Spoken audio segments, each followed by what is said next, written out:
Bibigyan kitang 100 milyong piso kung buksan mo ang kahadiyero. Ngumisi ang milyonaryo habang nakatingin sa batang walang sapin sa paa. Hindi niya alam na nakikipagpustahan siya sa maling tao at mawawala ang lahat sa kanya. Umalis ka riyan, dadaan ang mamahalagang tao. Sigaw ni Don Emilio Panganiban kay Mateo na nagpupunas ng sahig ng lobi gamit ang luma at gastadong basahan. Tumingala ang bata gamit ang kanyang madilim na mga mata, puno ng konsentrasyon at mabilis na lumipat sa isang tabi, bumubulong nga halos hindi marinig na pasensya na po, sir. 11 anyos pa lamang si Mateo, ngunit pasan na sa kanyang munting balikat ang bigat ng responsibilidad na hindi dapat dalhin ng sinumang bata.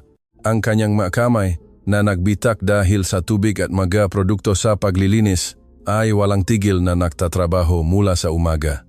Ang matuhod ng kanyang pantalon ay may matakpi na tinahi ni Aling Rosa, ang kanyang ina na nananahi gabi-gabi, sinusubukang panatilihin ang dignidad ng kanyang anak sa kabilang ang kahirapan na bumabalot sa kanila. Si Don Emilio Panganiban ang mayari ng Panganiban Corporation, isa sa pinakamalaking kumpanya sa Maynila. Sa edad na 45, nagtayo siya ng isang imperyo batay sa real estate at teknolohiya. Gumagamit siya ng mga relo na mas mahal pa kaysa sa bagong kotse at mga imported na kurbata na katumbas ng buwanang sahod ng sinuman sa kanyang empleyado. Para sa kanya, ang mataong tulad ni Mateo ay bahagi lamang ng mga muebles, bagay na dapat naroon ngunit hindi kailanman dapat mapansin. Tumawag si Ate Karina sa kanyang sekretarya habang papasok sa pangunahing opisina. Ilang beses ko pa bang sasabihin sa mga tagalinis na huwag humarang kapag dumarating ako? Si Ate Karina Mendez ay 32 taong gulang at 6 na taon nang nagtatrabaho kay Don Emilio. Natuto na siyang umunawa sa pagsiklab ngalit nito at sa kanyang manakakasakit na komento. Don Emilio, ginagawa lamang ng bata ang kanyang trabaho. Dumarating siyang alas 6 gram umaga upang maglinis bago dumating ang empleyado. At ano naman ang pakialam ko doon? Sagot ni Don Emilio nang may pahama.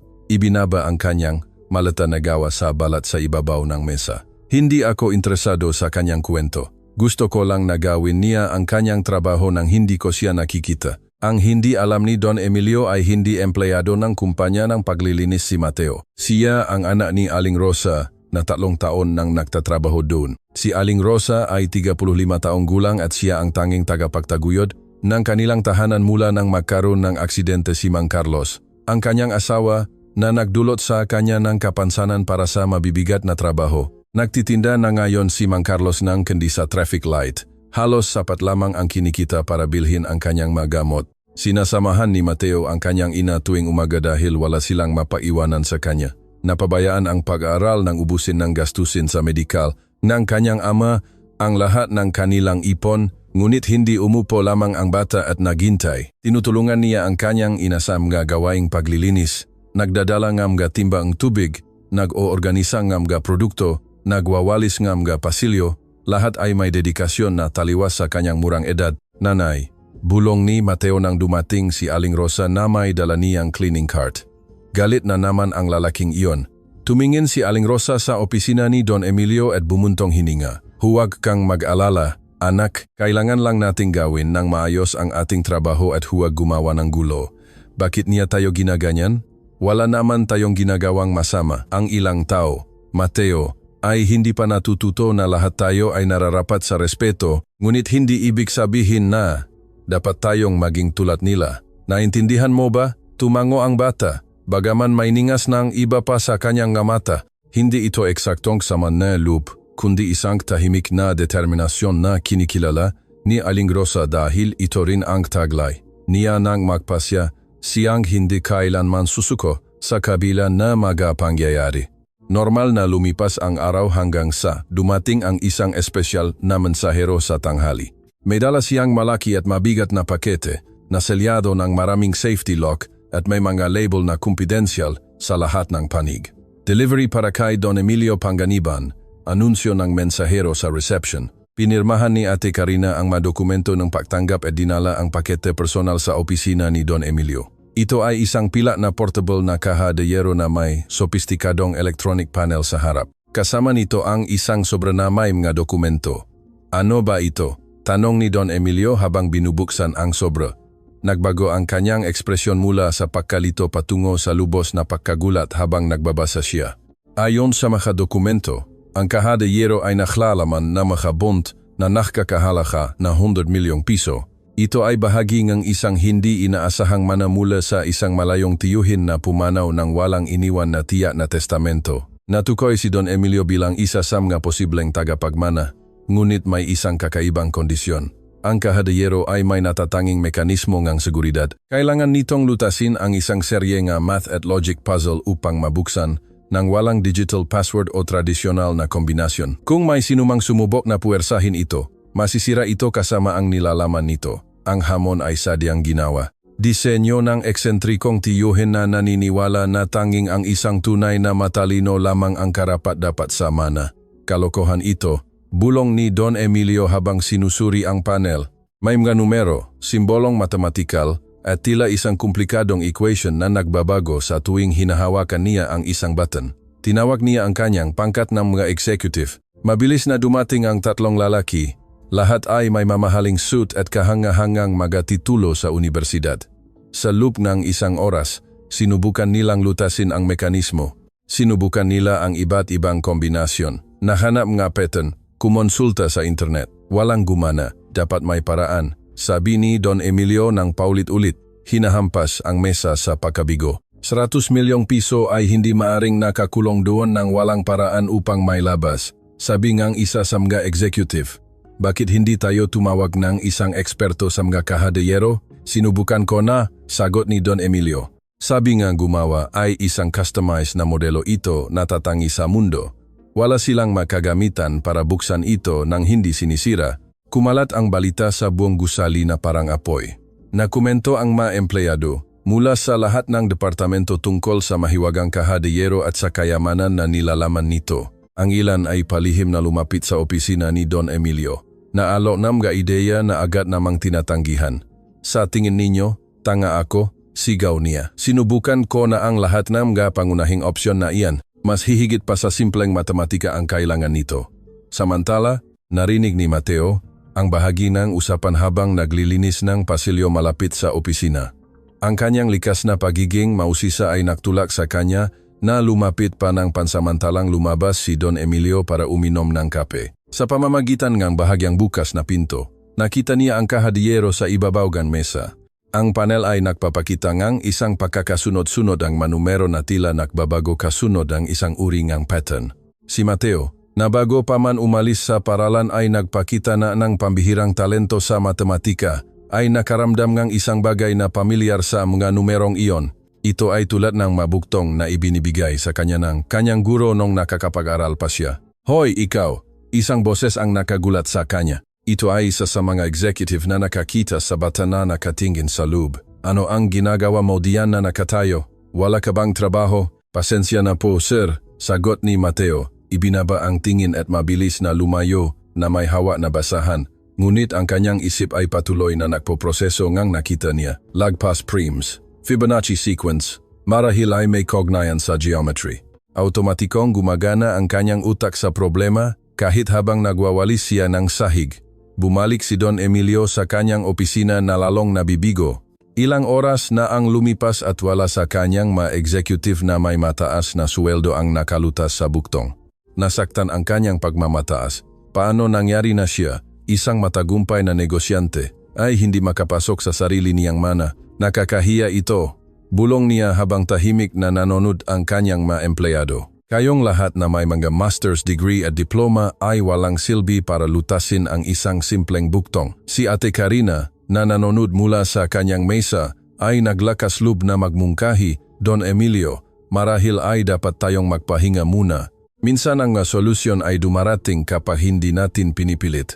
Magpahinga, tumingin si Don Emilio sa kanya ng hindi makapaniwala. 100 milyong piso ang nasa loob at iminumungkahi mong magpahinga ako? Ang kanyang pagkabigo ay umabot sa sugdulan nang umamin ang huling executive na tuluyang nawawala siya, si Don Emilio. Sa isang pagsiklab na galit na halos sa desperasyon, ay gumawa na isang desisyon na magbabago ng lahat.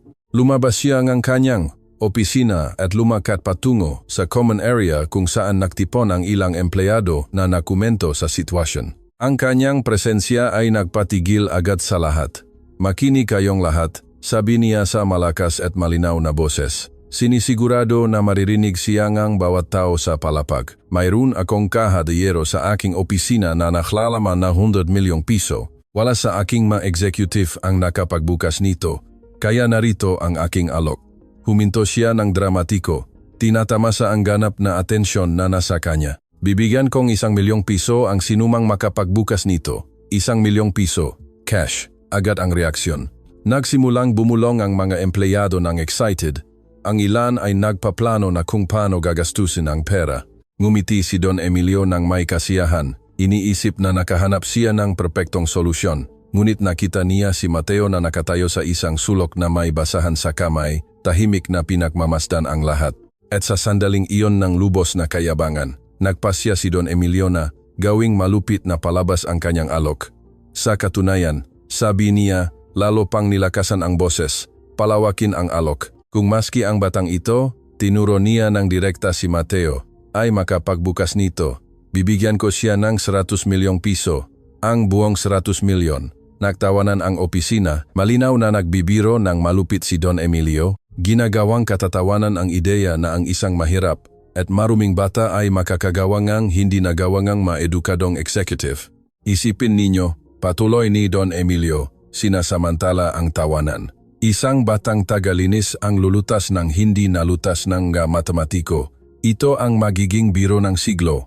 Si Aling Rosa, na nakarinig ng lahat mula sa kanyang kinaroroonan na naglilinis ng bintana, ay nakaramdam ng paninikip ng dibdib. Gusto niyang tumakbo patungo sa kanyang anak, protektahan siya mula sa pampublikong kahihiyan na iyon. Ngunit tiningnan siya ni Mateo at sinanyasan gamit ang kanyang ulo, na tila sinasabi na ayos lang siya. Sir, nagsalita si Mateo sa malinaw ngunit magalang na boses, na ikinagulat ng lahat. Seryoso po ba kayo? Tiningnan siya ni Don Emilio na may halong paglilibang at pagama. Oo naman, bata, kung mabuksan mo ang kahadiyero na iyan, ibibigay ko sa iyo ang lahat ng nasa loob, 100 milyong piso, at kung hindi ko kaya, di patuloy ka pa ring maglilinis ng sahigaya ng nararapat. Sagot ni Don Emilio na may malupit na ngiti. Tinanggap mo ba ang trato? Tiningnan ni Mateo ang kanyang ina na may luha sa mata, ngunit halos hindi na makita na tumango. Alam ngang bata na ito ang pinakamalaking kahihiyan sa kanyang buhay, ngunit alam din niya ang isang bagay na walang sinuman sa silid na iyon ang nakakaalam. Nakita niya ang pattern sa mga numerong iyon at naniniwala siyang kaya niyang lutasin ito. Tinanggap ko po, sabi ni Mateo sa matatag na boses. Sumabog ang opisina sa halo-halong tawanan at mga mapanuksong komento. Kinuha nga empleyado ang kanilang telepono upang i-record ang tiyak na magiging isang nakakahiyang sandali na maalala. Halos tumawa si Don Emilio sa mukhang bata. Perpekto, sigaw niya.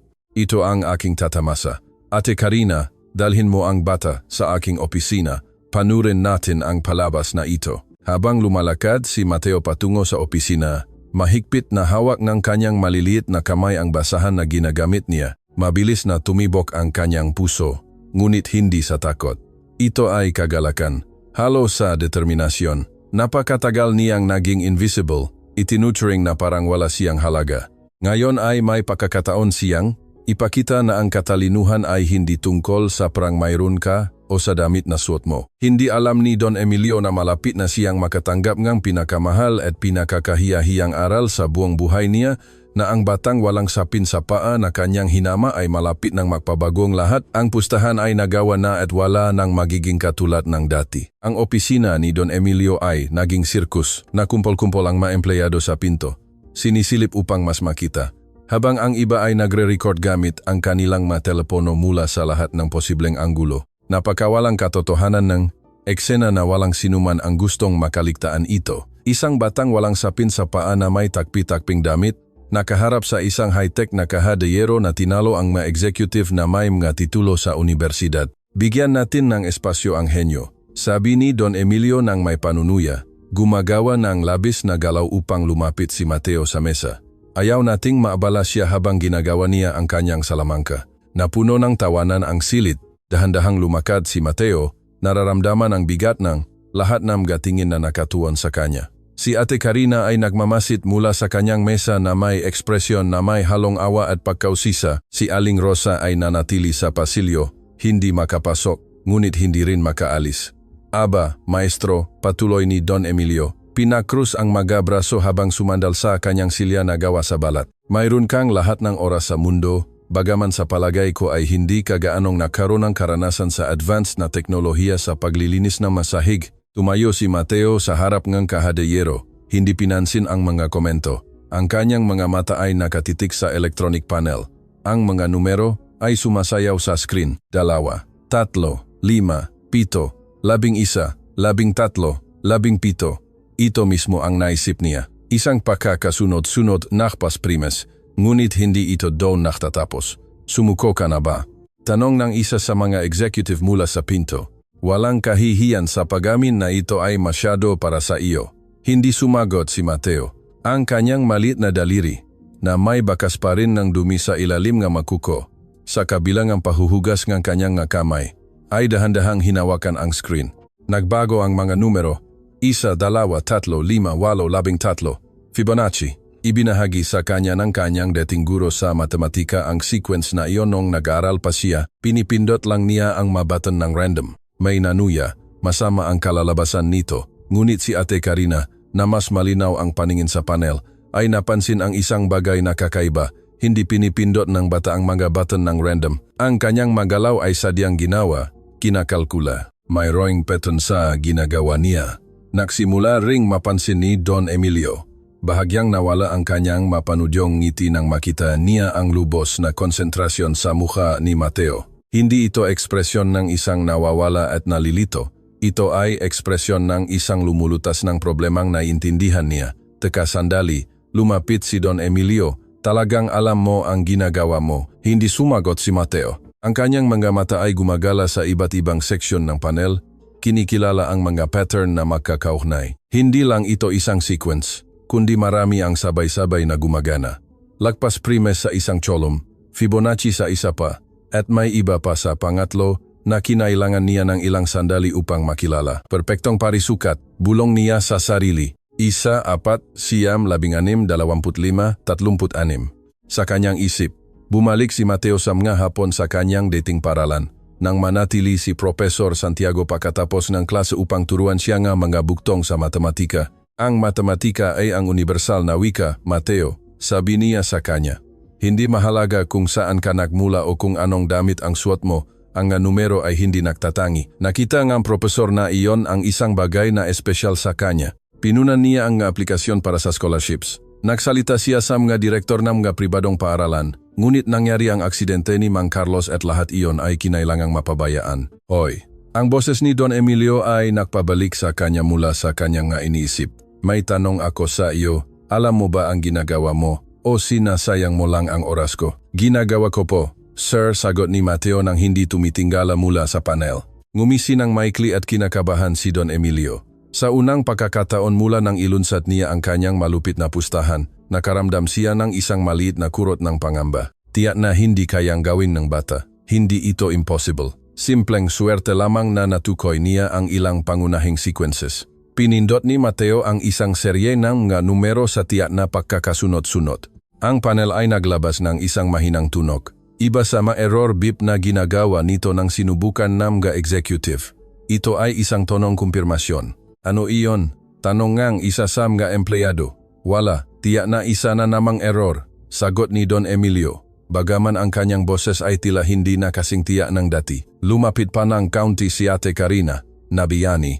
Sapat na matagal na siyang nagtrabaho sa opisina na iyon upang makilala kung kailan kinakabahan si Don Emilio at ngayon ay kinakabahan siya. Paulit-ulit na hinahampas ng kanyang paa ang sahig, isang ugali na lumilitaw lamang kapag may nagpapabahala sa kanya.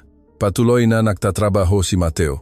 Nagpakita na ngayon ang panel ngang isang bagong antas ng pagiging komplikado. Mga simbolong geometriko, triangles, bilog, parisukat, bawat isa ay may numero sa loob. Ito ay isang buktong sa loob ngang isa pang buktong. Kalokohan ito. Tumayo si Don Emilio mula sa kanyang upuan. 10 minuto na ang lumipas. Aminin mo na wala kang ideya sa ginagawa mo at tapusin na natin ito. Hayaan mo siyang sumubok, malumanay na sabi ni Ate Karina. Ikaw mismo ang nagbigay sa kanya ng oras na kailangan niya.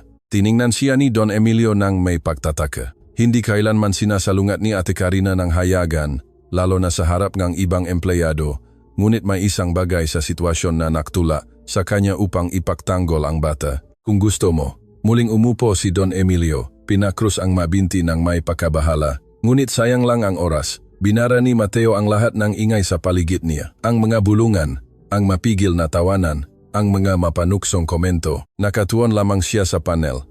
Ang masimbolong geometriko ay tumutugma sa manumero sa tiyak na paraan. Ang tatsulok ay 3 panig, ang parisukat ay 4, ang bilog ay kumakatawan sa infinity o marahil 0. Pinindot niya ang sequence, bilog, tatsulok, tatsulok, parisukat, tatsulok, sinusunod ang pattern na kanyang natukoy. Isa pang tono ng kumpirmasyon ang umalingaw-ngaw mula sa kahadiyero. Ang katahimikan na sumunod ay lubusan. Maging ang mataong nagtatawanan ay tumahimik, narinig ng lahat ang kakaibang tunog na iyon.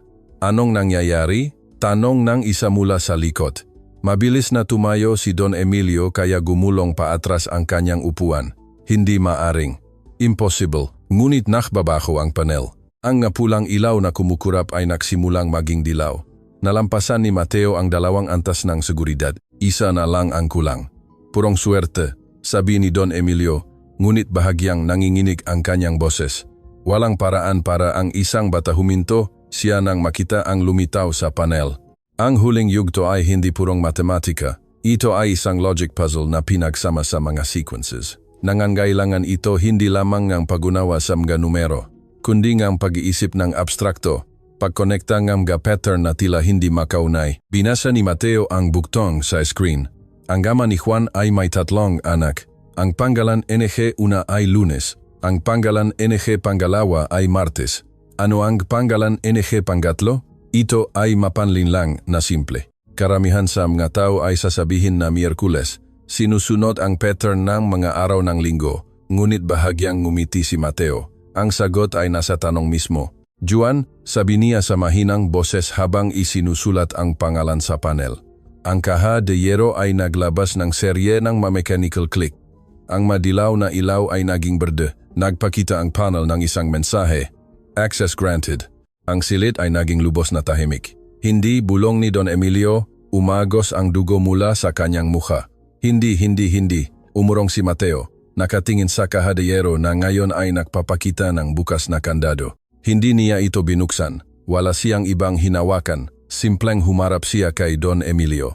Nalutas ko na po, sir, sabi niya sa mahinahong boses. Maari ninyo itong tingnan. Lumapit si Don Emilio sa kahadiyero na tila nasa trance. Nanginginig ang kanyang nga kamay ng hawakan niya ang hawakan. Dahan-dahang bumukas ang pinto. Inilalantad ang loop na puno nga bearer bond. Eksakto gaya ngang sinasabi nga dokumento, 100 milyong piso sa negotiable certificates. Ang katahimikan ay sinira ng tunongang isang taong nahulog ng kanyang telepono. Pagkatapos ay isa pa. Ang maempleyado na nagre-record ng lahat ay labis na nagulat na nakalimutan nilang hawakan ang kanilang ma-device. Ginawa niya, bulong ni Ate Karina, dinadala ang isang kamay sa kanyang bibig. Talagang ginawa niya, nakatitik si Don Emilio sa loop ng kahadiyero, hindi maproseso ng kanyang uta ang katatapos lamang na nangyari. Ang bata na kanyang inihumilyate sa publiko. Ang bata na kanyang kinutya, ang bata na kanyang itinuring na invisible sa loop ang ilang buwan, ay nakalutas lamang ng isang buktong na hindi nalutas ng kanyang nga executive na may mataas na sweldo.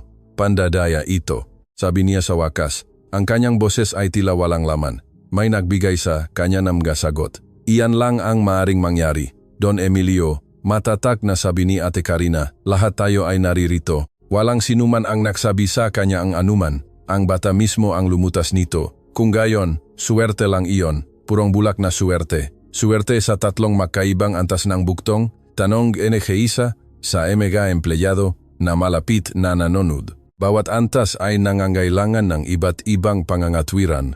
Hindi iyon suwerte. Nananatiling tahimik si Mateo. Pinakmamastan si Don Emilio na bumaksak. Wala siyang nararamdamang kagalakan o kasiyahan, kundi isang malalim na kalungkutan sa pagkakita ang isang matanda na tumatangging tanggapin ang katotohanan. Sa wakas ay pumasok si Aling Rosa sa opisina na may luha na umagos sa kanyang pisngi.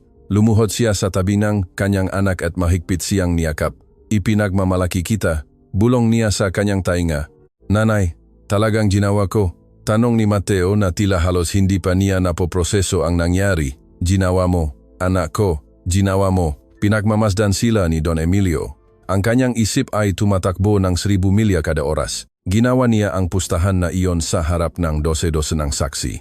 Marami sa kanila ang nag-record nito sa video. Hindi na siya makakabawi ngayon nang hindi lubos na sinisira ang kanyang reputasyon. Hindi ito balido. Desperado niyang sabi. Ito ay biro. Walang sinuman ang sineseryoso ang ganyang uri ng pustahan.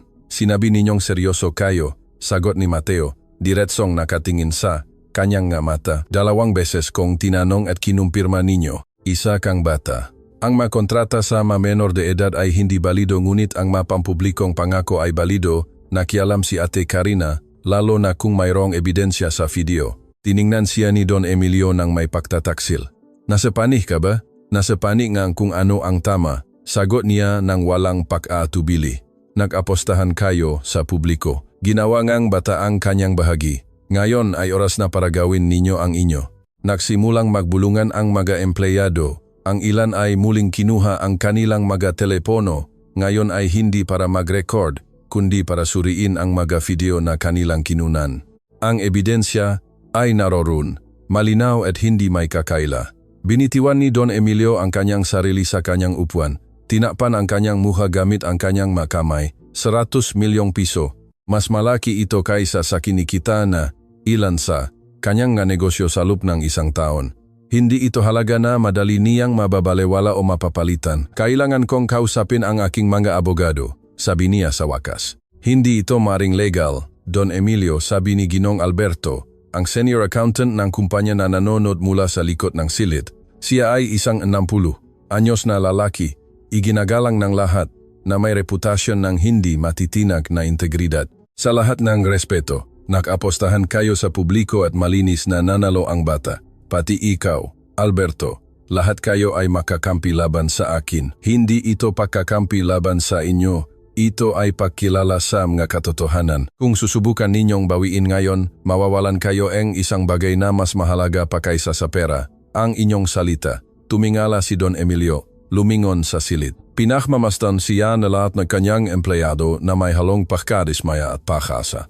Alam niya na tama si Ginong Alberto. Kung hindi niya tutuparin ang kanyang salita, hindi na siya magkakaroon ng kredibilidad sa mundo ng negosyo. Bigyan niyo akong oras para mag-isip, sabi niya sa wakas. Ito ay kailangan kong iproseso. Kumuha kayo ng oras na kailangan ninyo. Unang nagsalita si Aling Rosa. Matatak ang boses sa kabila ng luha. Ngunit ginawa ng aking anak ang kanyang bahaging ang kasunduan. Umasa kami na gagawin ninyo rin ang inyo. Lumabas ang magina na opisina. Sinusundan namga tingin ng lahat ng naroon. Nang sila ay lumabas, sumabog ang mausapan. Nagtatalo ang maempleyado tungkol sa katatapos lamang na nangyari, tungkol sa maimplikasyon, tungkol sa kung gaano ka-impossible ang nasaksihan nilang sandali. Lumapit si Ate Karina kay Don Emilio, na nanatiling walang galaw sa kanyang upuan. Don Emilio, kailangan ninyong gumawa ng desisyon kaagad. Ibinabahagi na ito sa social media. Ano? Ilang empleyado ang nag-upload ng mga video. Mayroon ng libu-libong view. Nagtatanong ang matao kung ano ang mangyayari kung tutuparin ninyo ang inyong pangako. Naramdaman ni Don Emilio na parang gumuho ang mundo sa paligid niya. Hindi lamang siya natalo sa isang imposible na pustahan, kundi ngayon ay pampubliko na ito. Libu-libong tao ang nanonood sa kanya. Naghihintay na makita kung anong uri ng tao siya talaga. Nananatili si Ginong Alberto matapos umalis ang lahat. Emilio, sabi niya, ginamit ang kanyang unang pangalan sa unang pagkakataon sa loob ng maraming taon. Kilala ko ang batang iyon at ang kanyang ina. Matagal na silang nagtatrabaho dito. Sila ay mabubuting tao na dumaan sa napakahirap na sitwasyon. At ano naman ang pakialam doon? Mahalaga dahil mayroon kang pagkataon na gumawa ng isang pambihirang bagay, hindi lamang tuparin ang isang pangako, kundi baguhin ang nga buhay, o maaari kang maging ang taong nang humiliate ng isang bata at pagkatapos ay tinanggihan ang kanyang napanalunan. Tama, hindi sumagot si Don Emilio.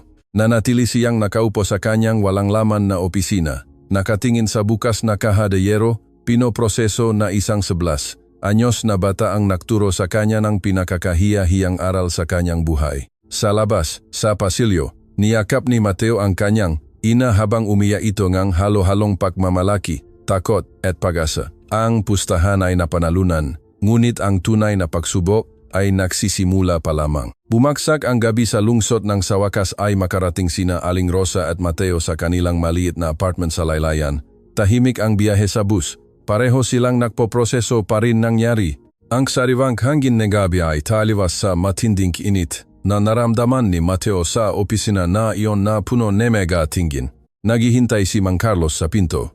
Ang kanyang mukha ay nagpapakita ng halo-halong pag-aalala at pagkausisa. Nakasandal siya sa kanyang tungkod. Ang kanang binti ay halos hindi na makasuporta sa kanyang bigat. Anong nangyari? May mga-text sa akin na may mga-video ni Mateo sa internet.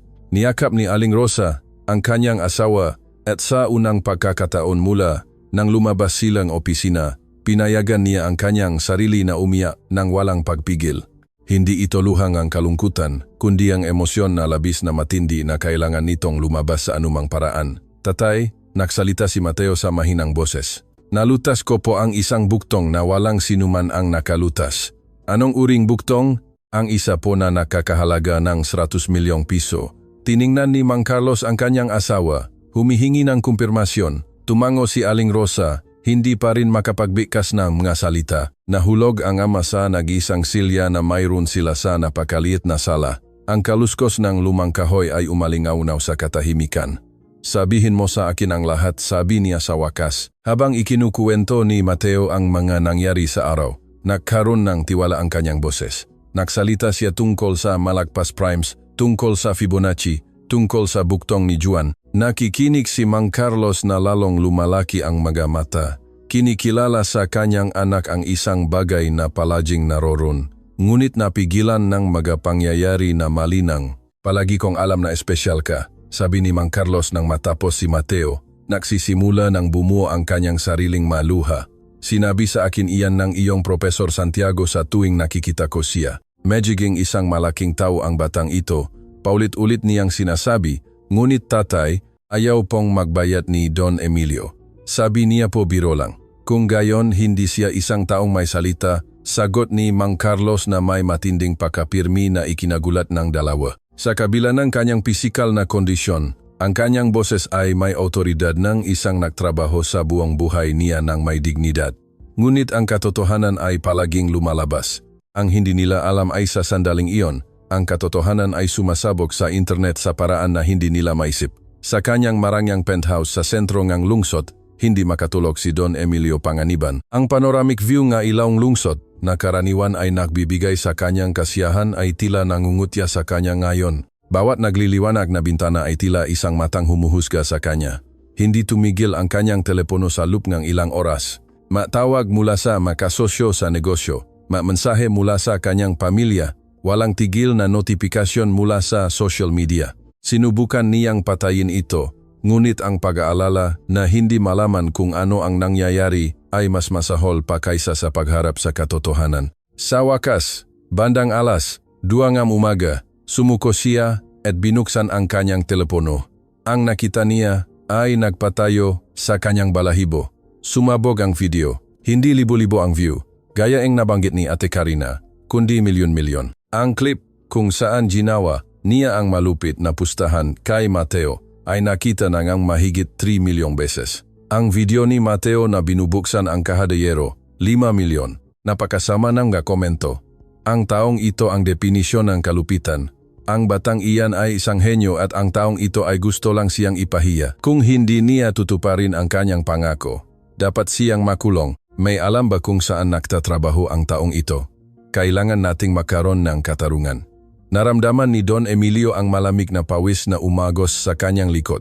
Hindi lamang ito problema sa personal na reputasyon, kundi isang krisis na maaring sirain ang lahat ng kanyang itinayo. Tinawagan niya ang numero NG kanyang abogado, hindi pinansin ang oras. Si Alberto Ruiz, ang kanyang legal advisor sa LUBNG 15 taon, ay sumagot sa antok na boses. Emilio, alas 2 na NG umaga. Alberto, emergency ito. Nakita mo ba ang video? Isang mahabang buntong hininga mula sa kabilang linya. Nakita ko, nakitang buong bansa. Kailangan kong legal na opsyon. Dapat may paraan para mapawalang bisa ito. Emilio, makinig kang mabuti. Ang boses ni Alberto ay nawalan ng bakas ng talk at naging seryoso, sa teknikal, ang isang pampublikong oral na pustahan sa harap ng mga saksi at may ebidensya sa video ay may legal na bigat, lalo na kung ang makabilang panig ay tumupad sa kanilang bahagi ng kasunduan. Parehong panig, bata pa lang siya, isang bata na tumupad ng eksakto sa iyong hiniling. Binuksan niya ang kahadayero. Nangako ka ang 100 milyong piso kung gagawin niya ito. May mga saksi, may video, may ebidensya. Naglakad si Don Emilio patungo sa bintana, nakatingin sa natutulog na lungsod sa ibaba.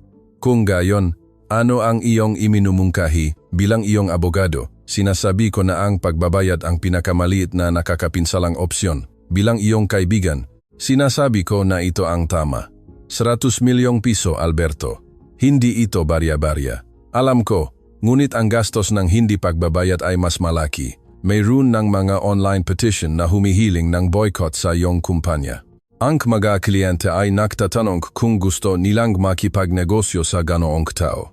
Ang iyong reputasyon ay mas mahalaga kaysa sa 100 milyon.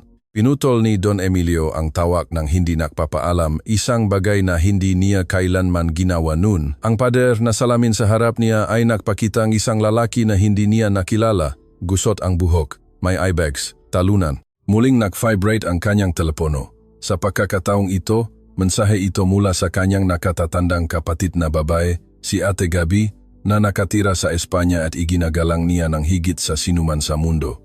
Emilio, nakita ko na ang video. Ano ang nangyari sa iyo? Mahihiya ang nanay. Ang pariralang iyon ay tumama sa kanya ng mas matindi kaysa sa anumang komento sa internet. Ang kanyang ina ay pumanaw 5 taon na ang nakakaraan. Isang mapagpakumbabang babae na naglilinis ng bahay upang bayaran ang kanyang pag-aaral. Siya ay tulad ni Aling Rosa, masipag, marangal, mapagsakripisyo. Sa unang pagkakataon sa loob ng maraming taon, umiyak si Don Emilio Panganiban. Pagsikat ng araw kinabukasan, nagising ang lungsod na ang kuwento ay nasa lahat ng headline. Milyonaryo ng humiliating batang henyo at tumangging magbayad. Mateo, ang 11 anyos na bata na lumutas ng impossible. Katarungan para kay Mateo. Libo-libo, nananawagan na tuparin ng negosyante ang kanyang salita. Sa paralan kung saan nag-aral si Mateo, maagang dumating si Profesor Santiago gaya ngang dati. Pinahinto siya ngang isang kasamahan sa pasilyo, ipinapakita ang video sa kanyang telepono. Hernandez, hindi ba iyan ang estudyante mo? Si Mateo Silva, inayos ng profesor ang kanyang salamin, nakatingin sa screen. Napuno ng luha ang kanyang mata nang makita niya ang kanyang dating estudyante na lumulutas na mabuktong na may parehong konsentrasyon na ipinapakita niya sa klase. Siya nga, bulong niya, alam kong matalino siya, ngunit ito ay pambihira. Bakit siya huminto sa pag-aaral? Ganun ang talento? Problema sa pamilya. Na aksidente ang kanyang ama? Kailangan nila ang pera, sinubukan kong kumuhang scholarships para sa kanya. Ngunit mabagal ang proseso at kagyat ang pangangailangan. Umupo ang profesor sa kanyang mesa, isang ideya ang nabubuo sa kanyang isip. Kinuha niya ang kanyang telepono at nagsimulang tumawag. Kung hindi gagawin ng negosyante ang tama, sisiguraduhin niya na makakatanggap si Mateo nga oportunidad na karapat-dapat para sa kanya sa ibang paraan. Sa Panganiban Korporasyon, tensyonado ang kapaligiran mula nang dumating ang unang empleyado. Isa si Ate Karina sa manaunang pumasok, nakita ang maraming mamahayag sa pinto ng gusali. Totoo ba na hinuhusgahan ng inyong boss ang isang bata? Tutuparin ba niya ang kanyang pangako? Nasaan si Don Emilio? Umikot siya sa pagitan ng kamera ng walang komento, ngunit mabilis na tumibok ang kanyang puso. Hindi pa niya nakita ang ganito. Ang reception gusali ay tila isang media war zone. Nasa opisina na si Ginoong Alberto nang dumating siya. Mukhang pagod ang accountant, tila hindi rin natulog. Ate Karina, nawala na ito sa kontrol. Sabi niya nang walang pasubali. Kaka-receive ko lang ng tawag mula sa 3 mahalagang kliyente na nagtatanong kung dapat nilang kanselahin ang makontrata. Seryoso. Ang imahengang kumpanya ay nasa lubos na krisis at lahat dahil sa kayabangan ng isang tao. Sa tingin mo, magbabayad siya? Bumuntong hininga si Ginoong Alberto. Kilala ko si Emilio sa loob ng 20 taon. Mayabang siya, matigas ang ulo, minsan malupit, ngunit hindi siya tanga. Sa kalaunan, makikita niya na wala siyang opsyon. Bandang alas, 9 umaga, dumating si Don Emilio sa gusali na nakasuot kang madilim na salamin at sombrero, sinusubukang hindi mapansin. Hindi ito gumana. Agad siyang pinalibutan ng mamamahayag. Don Emilio, tutuparin niyo ba ang inyong pangako? Ano ang sasabihin niyo sa mga taong humihiling ng boycott sa inyong kumpanya? Nagsisisi ba kayo sa pagpapahiya kay Mateo? Tinula ni Don Emilio ang kanyang sarili papasok nang hindi sumasagot. Ang tunok ng flash ng camera ay umalingaw na parang puto ng baril sa kanyang tenga. Napakalakas ng tibok ng kanyang puso na nararamdaman niya ito sa kanyang templo. Nang makarating siya sa kanyang opisina, nakita niya si Ginoong Alberto na naghihintay sa kanya. Kailangan nating mag-usap ngayon. Tinanggal ni Don Emilio ang kanyang salamin. Inilalantad ang pula at namamagang mamata. Alberto, pakiusap, huwag ka nang magsimula. 3 kliyente ang nag-cancel ngayong umaga. 5 pa ang muling sinusuri ang kanilang relasyon sa negosyo sa atin. Bumaba ang stock ng ating mga subsidiary. Natatakot ang mga empleyado na mawala ng trabaho. Bakit? Personal na pustahan ito. Wala itong kinalaman sa kumpanya, may kinalaman ito sa kumpanya kapag ang CEO niyo ang mukha ng kumpanyang iyon. Ibinaba ni Ginoong Alberto ang isang folder sa ibabaw ng mesa. Ito ang mga projection mula sa ating Departamento ng Public Relations. Kung hindi mo ito malulutas sa loob ng 48 oras, maaari tayong mawalan ng hanggang 30% ng ating base ng kliyente. Binuksan ni Don Emilio ang folder, nanginginig ang kanyang kamay. Ang numero ay nakakatakot. Mas masahol pa kaysa sa anumang krisis sa pananalapi na kanyang kinaharap. Mayroon pa, patuloy ni Alberto. Nakakuha ako ng tawag mula sa Union ng Manggagawa. Isinasaalang-alang nila ang isang welga bilang pakikiisa kay Mateo. Sabi nila, kung ganyan ang trato mo sa isang bata, paano mo gaganituhin ang iyong mga empleyado? Kalokohan ito. Nabaliw na ang mundo. Hindi, Emilio. Ang mundo ay nagre-react sa isang malinaw na kawalang katarungan. Ipinahiya mo sa publiko ang isang mahinang bata. Isang pustahan ang ginawa mo na ayaw mong mawala at ngayon ay tumatanggi kang tuparin ang iyong salita. Hindi bobo ang mga tao. Binitiwan ni Don Emilio ang kanyang sarili sa kanyang upuan, nakatingin sa kaha de yero na nakabukas pa rin sa kanyang mesa. Ang ngalintik na bearer bond ay kumikinang sa ilalim ng ilaw ng umaga. Alam mo ba kung ano ang pinakamasama? Tanong ni Ginoong Alberto. Lumambot ang kanyang boses na ang batang iyon na may lahat ng dahilan sa mundo para kamuhian ka, ay hindi nagbibigay ng mga panayam, hindi masamang nagsasalita tungkol sa iyo, nahihintay lang na tuparin mo ang iyong salita. Samantala, sa maliit na apartment ng pamilyang Silva, mayroon ding mamamahayag na nakakampo sa labas, ngunit mahigpit na tumanggi si Aling Rosa na hayaan si Mateo na kausapin sila. Hindi ito sirkus, matatak niyang sabi nang kumatok ang isang reporter sa pinto. Bata pa ang aking anak, hindi isang palabas. Hindi rin tumigil sa pagring ang telepono ni Aling Rosa. Nga tawag mula sa programa sa telebisyon na gustong interviewin si Mateo. Mga abogado na nag-alok ng libreng representasyon, maging ma-producer ng Hollywood na nagtatanong tungkol sa karapatan ng kuwento. Hindi ko alam ang gagawin, pagtatapat ni Aling Rosa kay Mang Carlos habang natutulog si Mateo sa kanyang maliit na silid. Napakarami nito. Panatilihin nating simple ang mabagay, sagot ni Mang Carlos habang hinahaplos ang kamay ng kanyang asawa. Nangako si Don Emilio, kung tutuparin niya o hindi, ang lahat ng iba pa ay ingay. Isang kakaibang katok sa pinto ang nakagulat sa kanya. Hindi ito ang agresibong katok ng mga mamahayag, kundi isang mas malambot, halos mahiyain. Binuksan ni Mang Carlos at nakita si Profesor Santiago na nakatayo doon na may folder sa ilalim ng kanyang braso. Profesor? Lumapit si Aling Rosa nang nagulat. Anong ginagawa niyo rito? Dumating ako upang pag-usapan ang kinabukasan ni Mateo. Pumasok ang profesor nang imbitahan siya. Nakita ko ang video. Nakita ko kung ano ang kayang gawin ng aking estudyante. Umupo sila sa maliit na mesa ng kusina, ang tanging patag na ibabaw na mayroon sila sa apartment. Pinuksan ni Santiago ang kanyang folder. Nakipag-ugnayan ako sa 5 pribadong institusyong pang-edukasyon, 3 universidad din. Lahat ay handang magalok ng kumpletong scholarships kay Mateo kung babalik siya sa paaralan. Tinapan ni Aling Rosa ang kanyang bibig gamit ang kanyang makamay, agad na lumabas ang luha. Ngunit may iba pa. Patuloy ni Santiago. Gustong National Technological Institute na suriin siya. Sa tingin nila, maaari siyang maging kwalipikado para sa isang espesyal na programa para sa mga gifted students. Gifted students? Ulit ni Mang Carlos. Nga batang may pambihirang kakayahang kognitibo. Matematika, agham, lohika. May perpektong profile si Mateo. Maaari siyang makakuha ng advanced na edukasyon. mentorship sa mga propesor sa universidad, access sa mga resources na karaniwan, ay mayroon lamang ang mga mag-aral ng graduate school. Ngunit may bayad iyan, sabi ni Aling Rosa. Ang kanyang pag-asa ay nagsisimulang mawala. Hindi namin kaya. Sinasaklaw namga scholarships ang lahat. Tuition, materials, maging transportasyon at pagkain. At kung tutuparin ni Don Emilio ang kanyang pangako, iniwan ni Santiago ang parirala na nakabitin. Kung tutuparin niya, ulit ni Mang Carlos ng may kapaitan. Iyan ang problema, di ba? Lumitaw si Mateo sa pintungang kanyang silit na gising sa mga boses. Nang makita niya si Professor Santiago, lumiwanag ang kanyang mata sa paraang hindi nakita ni Aling Rosa sa loob ng maraming taon. Professor, Mateo, bata, ipinagmamalaki kita. Tumayo si Santiago at niyakap ang kanyang dating estudyante. Ipinakita mo ng eksakto ang palagi kong alam na napakatalino ng iyong isip. Talaga po ba kayong naniniwala niyan? Alam ko, at hindi lang ako. Maraming tao ang gustong tumulong sa iyo na ponlarin ang iyong talento. Sa unang pagkakataon mula nang mangyari ang pustahan, ngumiti si Mateo ng totu.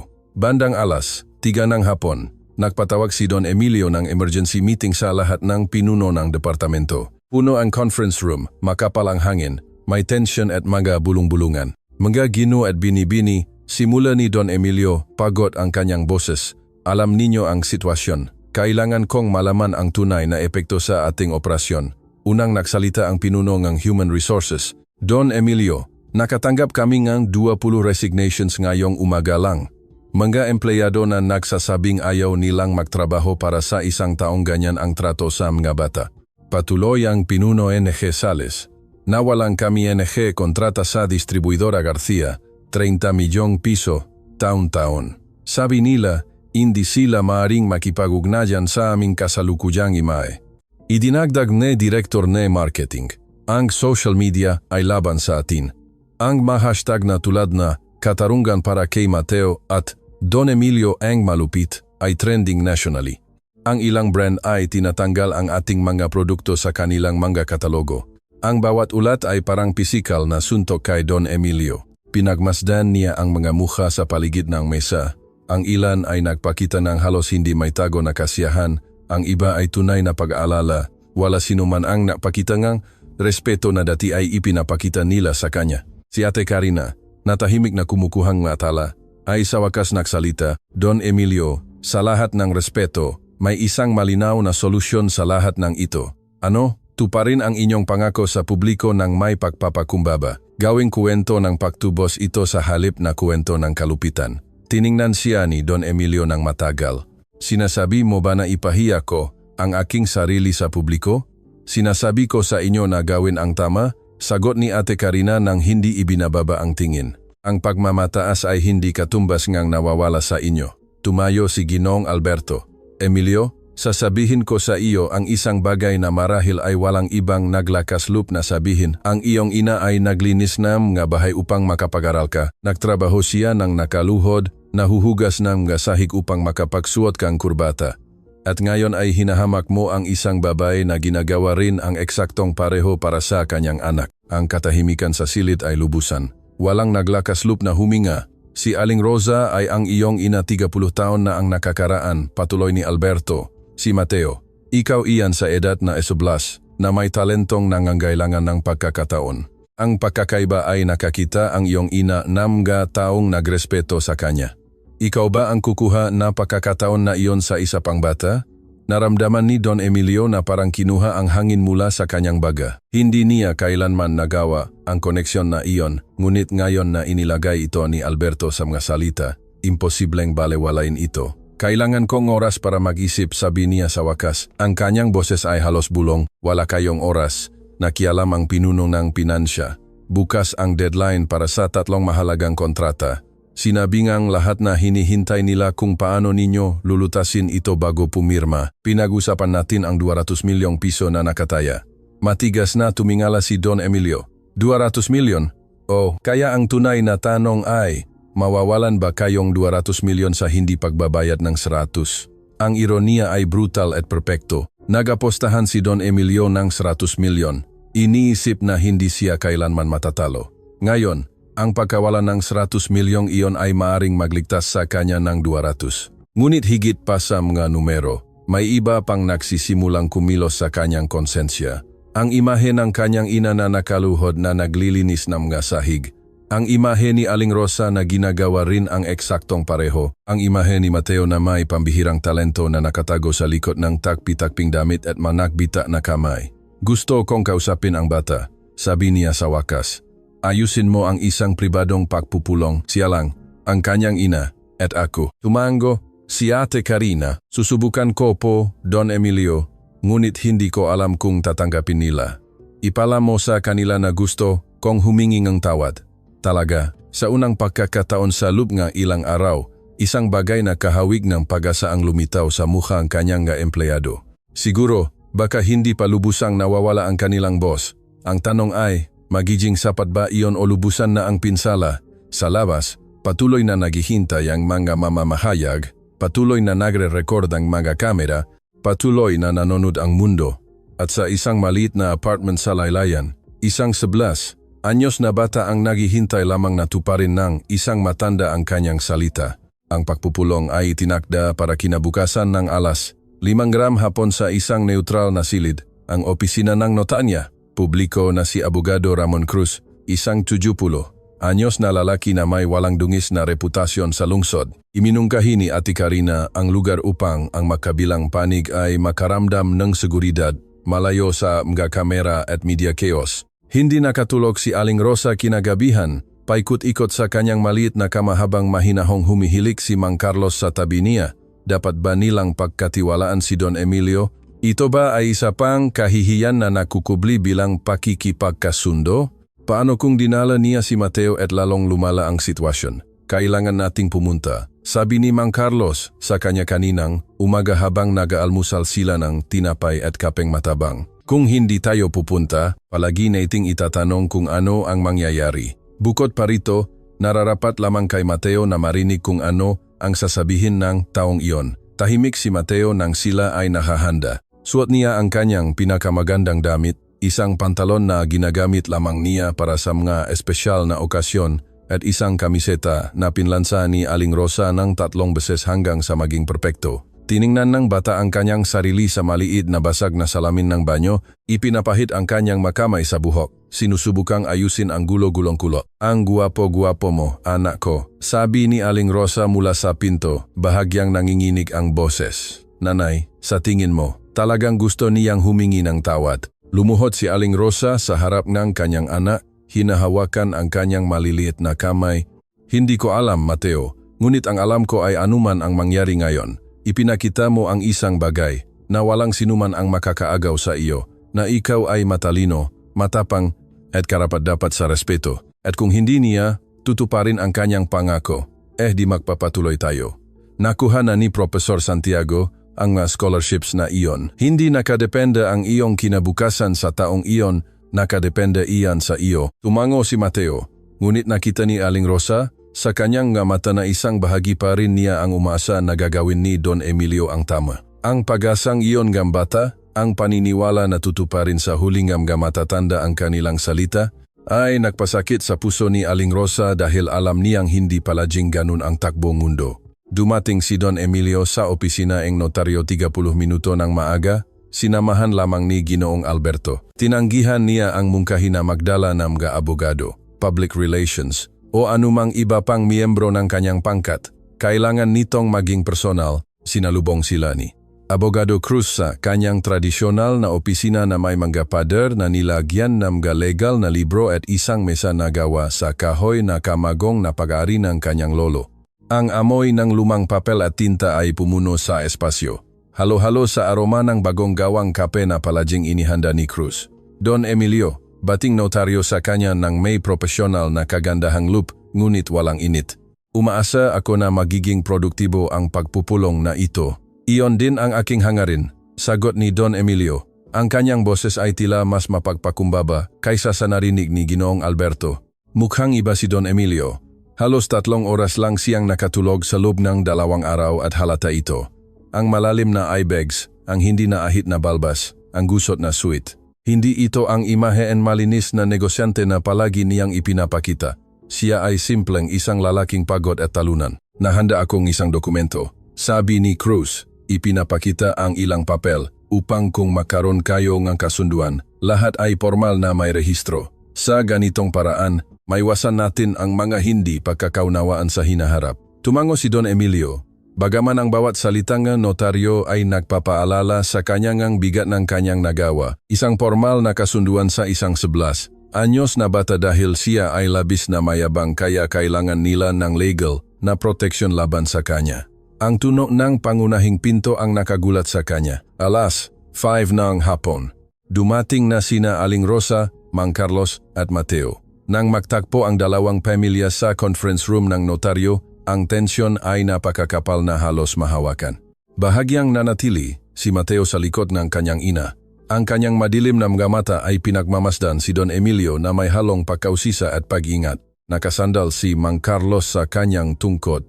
Mahigpit ang kanyang panga. Gusto niyang kamuhian ang lalaking nang himilyate sa kanyang anak. Ngunit ang ekspresyon sa mukha ni Don Emilio ay nagpakalito sa kanya. Wala siyang nakitang kayabangan ngayon. Nakita niya ang isang bagay na kahawing hihiyan. Salamat sa pagdating, sabi ni Don Emilio. Ang kanyang boses ay tila garalgal. Alam kong wala kayong dahilan para pagkatiwalaan ako. Wala nga po, diretsong sagot ni Mang Carlos. Hinuhusgahan ninyo ang aking anak sa harap ng dose-dos ng tao. Gumawa kayo ng malupit na pustahan, iniisip na hindi kayo kailanman matatalo.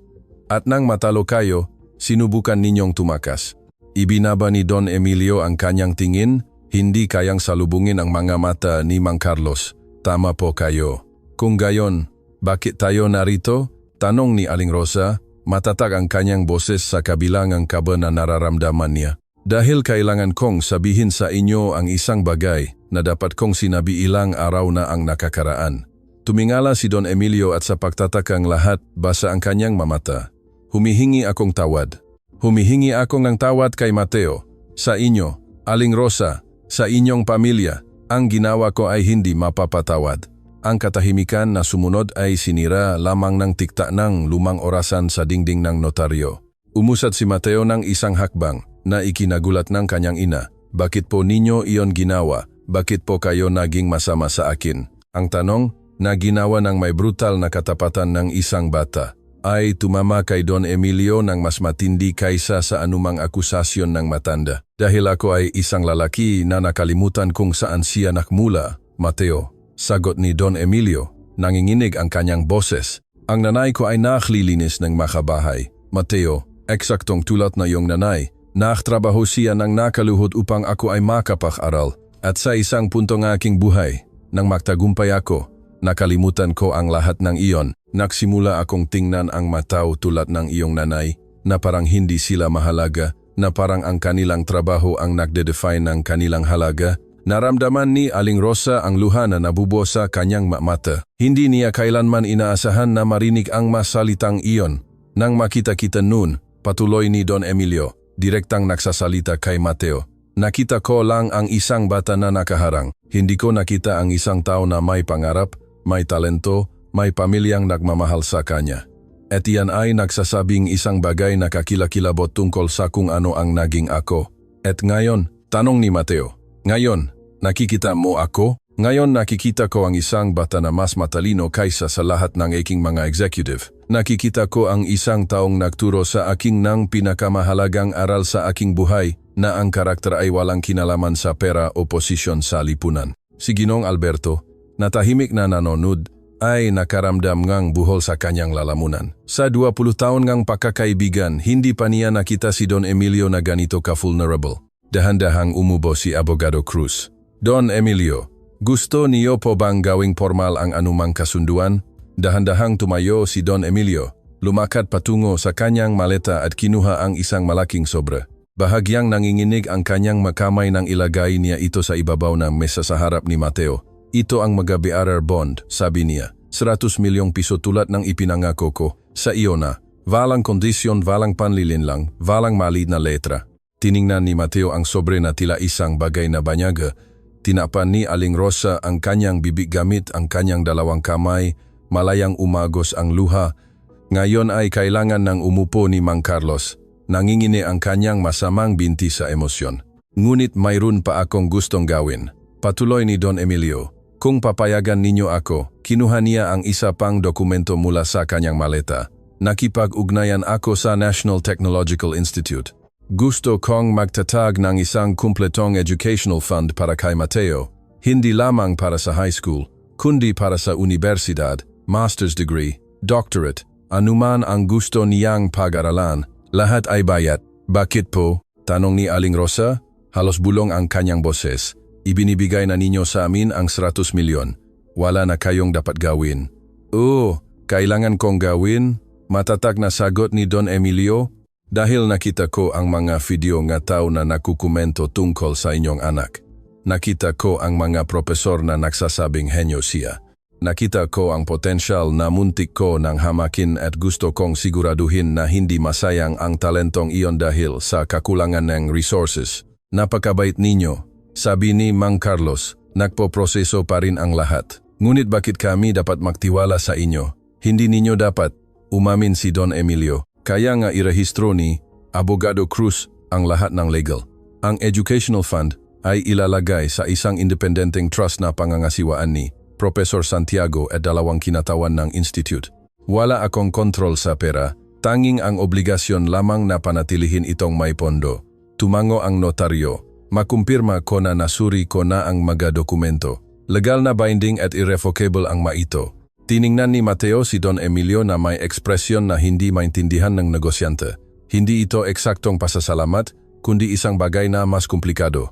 Ito ay ang pagpoproseso ng isang bata na sumusubok na maunawaan kung paano ang isang matanda ay maaring maging napakabahala at pagkatapos ay napakabait. Don Emilio, nagsalita si Mateo sa malinaw na boses. Talaga po ba kayong nagsisisi o takot lang kayo sa sinasabing mga tao? Ang tanong ay nakakawasak na direkta. Lahat ng nasa silid ay nanatiling walang galaw, nakihintay ng sagot.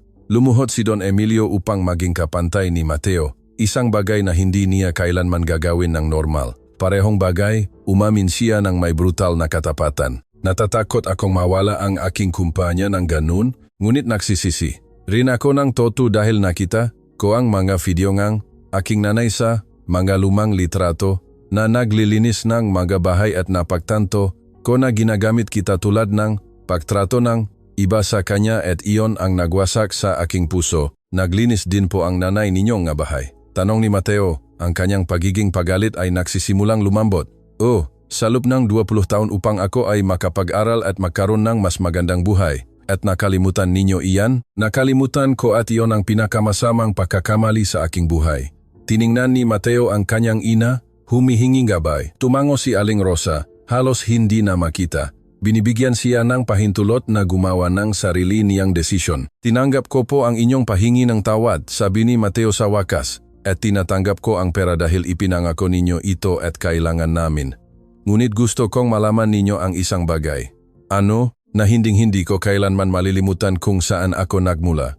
Hindi mahalaga kung gaano karaming pera ang mayroon ako. Palagi kong aalalahanin na ang nanay ko ay naglilinis ng sahig at ang tatay ko ay nagtitinda ng candy sa traffic light dahil tinuruan nila ako na ang tapat na trabaho ay marangal anuman ito. Ang salita ni Mateo ay umalingaw-ngaw sa silid na parang mga kampanilya. Naramdaman ni Don Emilio ang luha na umaagos sa kanyang pisngi. Hindi na niya inalintana na itago ito. Mas matalino ka sa edad na 11 kaysa sa ako sa edad na 45, sabi niya sa nanginginig na boses. Sana may balik ko ang oras at tratuhin ka ng may respeto na nararapat sa iyo mula sa simula. Hindi na po may babalik ang oras, sagot ni Mateo na may maturity na taliwas sa kanyang edad. Ngunit maaari ninyong gawin ang tama mula ngayon. Sa wakas ay lumapit si Aling Rosa sa mesa. Kinukuha ang sobre na may nanginginig na mga kamay. Sa lubay na rin ang mga bono, bawat isa ay sertipikado at validated. 1 milyong piso, mas maraming pera kaysa sa nakita nila sa buong buhay nila. Magbabago ito ating buhay. Bulong niya, halos hindi makapaniwala na totoo ito. Nagbago na ito. Unang nagsalita si Ginoong Alberto. Nagbago ito ngang lahat para sa lahat ng naroon. Nagsimulang ihanda ni Abogado Cruz ang mga huling dokumento. May mga kontrata na pipirmahan, mga sertipikasyon na validahin, mga selyo na ilalagay. Ang proseso ay tumagal ng halos 1 oras kung saan nanatili ang 2 pamilya sa silid, ang tensyon ay unti-unting lumuwag. Aling Rosa, Nagsalita si Don Emilio habang nahihintay sila na matapos ang notaryo. Gusto kong mag-alok sa inyo ang iba pa. Iba pa? Tiningnan siya ni Aling Rosa nang may muling nabawi na pagdududa. Isang tunay na trabaho sa aking kumpanya. Hindi sa paglilinis, kundi sa human resources bilang advisor sa kapakanan na empleyado. Isang taong magsisiguro na ang manggagawa ay tratuhin ng may dignidad. Kumurap si Aling Rosa nang nalilito. Ngunit wala akong sapat na pag-aaral para doon. Mayroon kang mas mahusay kaysa sa pag-aaral. Karanasan. Alam mo kung paano pakiramdam na maging invisible, na hamakin. Iyan ang nagiging perpekto sa iyo para sa posisyon at babayaran namin ang anumang training na kailangan mo. Pinisil ni Mang Carlos ang kamay ng kanyang asawa. Desisyon mo iyan, mahal. Tiningnan ng matagal ni Aling Rosa si Don Emilio, nakahanap ng masenyales ng panlilinlang o manipulasyon. Ngunit ang nakita niya ay katapatan. Pagod, hindi perpekto, ngunit totoo. Pag-isipan ko, sabi niya sa wakas. Ngunit kung tatanggapin ko, ito ay dahil gusto kong gawin ng maayos ang trabahong iyon, hindi dahil sa kawanggawa. Hindi ako maghihintay ng mas mababa, sagot ni Don Emilio. Nang sa wakas ay handa na ang mga dokumento, iniharap ito ang notaryo isa-isa. Paglipat ng mga bono, pagtatatag ng educational trust, mga termino ng potensyal na trabaho ni Aling Rosa. Lahat ay pinirmahan, selyado, sertipikado. Tapos na, anunsyo ni Cruz. Lahat ay opisyal at legal na binding. Si Mateo ngayon ay opisyal ng may-ari ng 100 milyong piso. Ang kanyang edukasyon ay garantisado hanggang sa antas na gusto niyang makamit. Ang kanyang ina ay may alok ng tunay na trabaho na maaring magpabago sa takbo ng kanyang pamilya. Maari po ba akong magsalita? Humingi ng pahintulot si Ginong Alberto. Nang tumango ang lahat, nagpatuloy siya. Nagtatrabaho ako kay Don Emilio Salub nug 20 taon. Nakita ko siya sa kanyang pinakamasamang sandali at sa kanyang pinakamahusay. Ngunit hindi ko pa siya nakita na matutong isang aral na kasing halaga nito. Anong aral? Tanong ni Mateo. Na ang tunay na tagumpay ay hindi sinusukat sa pera, kundi sa kung paano natin tinatrato ang matao, lalo na ang mahindi kayang ipagtanggol ang kanilang sarili. Tumango si Don Emilio, hindi makapagsalita dahil sa buhol sa kanyang lalamunan. Nang lumabas sila ng opisina ng notaryo, nagsisimulang lumubog ang araw. Pinipinturahan ang langit ng kulay kahel at rosas. Sa labas, isang maliit na grupo ng mamamahayag ang naghihintay pa rin, ngunit nanatili silang may respeto dahil sa mga security guard na inupahan ni Cruz. Magbibigay ba kayo ng pahayag? Sigaw isa sa mga reporter. Tiningnan ni Don Emilio si Aling Rosa na tumango. Magkasama sila ni Mateo sa gitna nila, lumakad patungo sa mga kamera. Ngayon ay nakaroon ng katarungan, sabi ni Don Emilio sa mga mikropono. Tinupad ko ang aking pangako kay Mateo at sa kanyang pamilya. Ngunit mas mahalaga, natuto ako na nakalimutan ko ang aking pinagmulan at nawala ang aking moral na kompas. Ang batang iyon ang nagturo sa akin ng higit pa sa isang linggo kaysa sa natutunan ko sa 20 taon ng negosyo. Kumusta po ang pakiramdam niyo, Mateo? Tanong ng isang reporter. Nag-isip si Mateo sandali bago sumagot. Masaya po ako na tinupat niya ang kanyang salita at umasa ako na matututo rin ang ibang matatanda na tuparin ang kanilang pangako. Nakuha nga kamera ang sandaling iyon. Isang 11 anyos na bata ang nakatayo sa pagitan ng kanyang pamilya at isang nagsisaysing negosyante na nagtuturo sa mundo tungkol sa integridad. Nang gabing iyon, ang mga videong reconciliation ay naging mas viral pa kaysa sa mga orihinal na videong kahihiyan, ngunit sa pagkakataong ito ay iba ang makomento na ibalik ang pananampalataya sa sangkatauhan. Ang batang ito ang kinabukasan ng ating bansa. Ipinakita ni Don Emilio panganiban ng mga tao ay maaaring magbago. Sina Aling Rosa at Mang Carlos ay nagpalaki ng isang pambihirang anak. Sa kanilang maliit na apartment, magkasama ang pamilyang Silva sa kanilang nag-isang mesa. Ang ngabono ay nakatago sa isang sobra na itinago ni Aling Rosa sa pinakaligtas na lugar na alam niya, sa loob ang kutson ng kanyang kama. Ano ang gagawin natin sa lahat ng perang iyan? Tanong ni Mang Carlos, nagpoproseso pa rin. Una, bayaran lahat ng ating utang. Praktikal na sabi ni Aling Rosa. Pangalawa, kumuha ng mas magandang lugar na titirhan. Pangatlo, siguraduhin na mayroong lahat si Mateo na kailangan niya para makapag-aral. At pagkatapos, tanong ni Mateo. Pagkatapos, mabuhay ng may dignidad nang hindi kailanman nakakalimutan kung saan tayo nagmula. Gaya ng ipinangako ko kay Don Emilio, idinagdag ni Mateo, Eksakto gaya ng ipinangako mo. Sa kanyang penthouse, tiningnan ni Don Emilio ang mga ilaw ng lungsod, nungit sa pagkakataong ito ay may iba't ibang damdamin. Nawala siyang 100 milyong piso, muntik na siyang mawalan ng kanyang kumpanya. Napahiya siya sa publiko, ngunit nagwagi siyang isang bagay na hindi niya alam na kailangan niya, isang pangalawang pagkakataon upang maging ang taong pinalaking ang kanyang ina, ang taong nagrespeto sa tapat na trabaho, ang nagpapahalaga sa karakter kaysa sa pera, ang nakakaunawa na lahat ay nararapat sa dignidad. Nagring ang kanyang telepono. Ito si Ate Gabi mula sa Espanya. Nakita ko ang video ngayon. Sabi niya, mahihiya ang nanay. Ang apat na salitang iyon ay mas mahalaga kaysa sa anumang kayamanan. Ang kwento ay nagkaroon ng twist na walang sinuman ang umasa, ngunit hindi pa ito tapos. Ang tunay na epektong lahat ng nangyari ay nagsisimula pa lamang na lumabas. Ang pagsikat nga araw ay dumating ng kakaiba para sa pamilyang Silva. Sa unang pagkataon sa loob na maraming taon, nagising si Aling Rosa nang walang buhol ng pagkabalisa sa kanyang tiyan. Nagtataka kung paano nila babayaran ang magabil ngayong buwan. Ang sikat na araw ay pumasok sa maliit na bintana ng kanilang apartment. Ngunit ang lahat ay tila mas maliwanag na parang nagbagong ang kulay ang mundo mismo. Gising na si Mang Carlos, nakaupo sa mesa ng kusina na may tasa ng kape. Tinitignan ang mga dokumento na ibinigay sa kanila ng notaryo. Bahagyang nanginginig ang kanyang mga kamay na nagalusan dahil sa maraming taon ng pagsusumikap habang paulit-ulit niyang binabalik-balikan ang mga pahina na parang kailangan niyang kumpirmahing totoo ang lahat. Hindi ka makatulog. Lumapit si Aling Rosa at ipinatong ang kanyang kamay sa balikat nito. Iniisip ko ang lahat ng magagawa natin ngayon, sagot ni Mang Carlos. Puno emosyon ang boses. Operahan ang aking binti. Kumuhang lugar kung saan may sariling silid si Mateo. Bumili ng gamot nang hindi kailangang pumili kung anong sakit ang gagamutin natin ngayong buwan. Umupo si Aling Rosa sa tabi niya, pinagsasama ang kanilang magadaliri. Gagawin natin ang lahat ng iyan, ngunit dahan-dahan, nang may karunungan. Alam mo ba kung ano ang pinakakinagagalakan ko? Tiningnan siya ni Mang Carlos ng mga nagnining na mata, na magkakaroon si Mateo ng mga oportunidad na hindi natin kailanman nakaroon. Mag-aral siya. Paunlarin niya ang kanyang kahangahangang talento. Magiging isang malaking tao siya.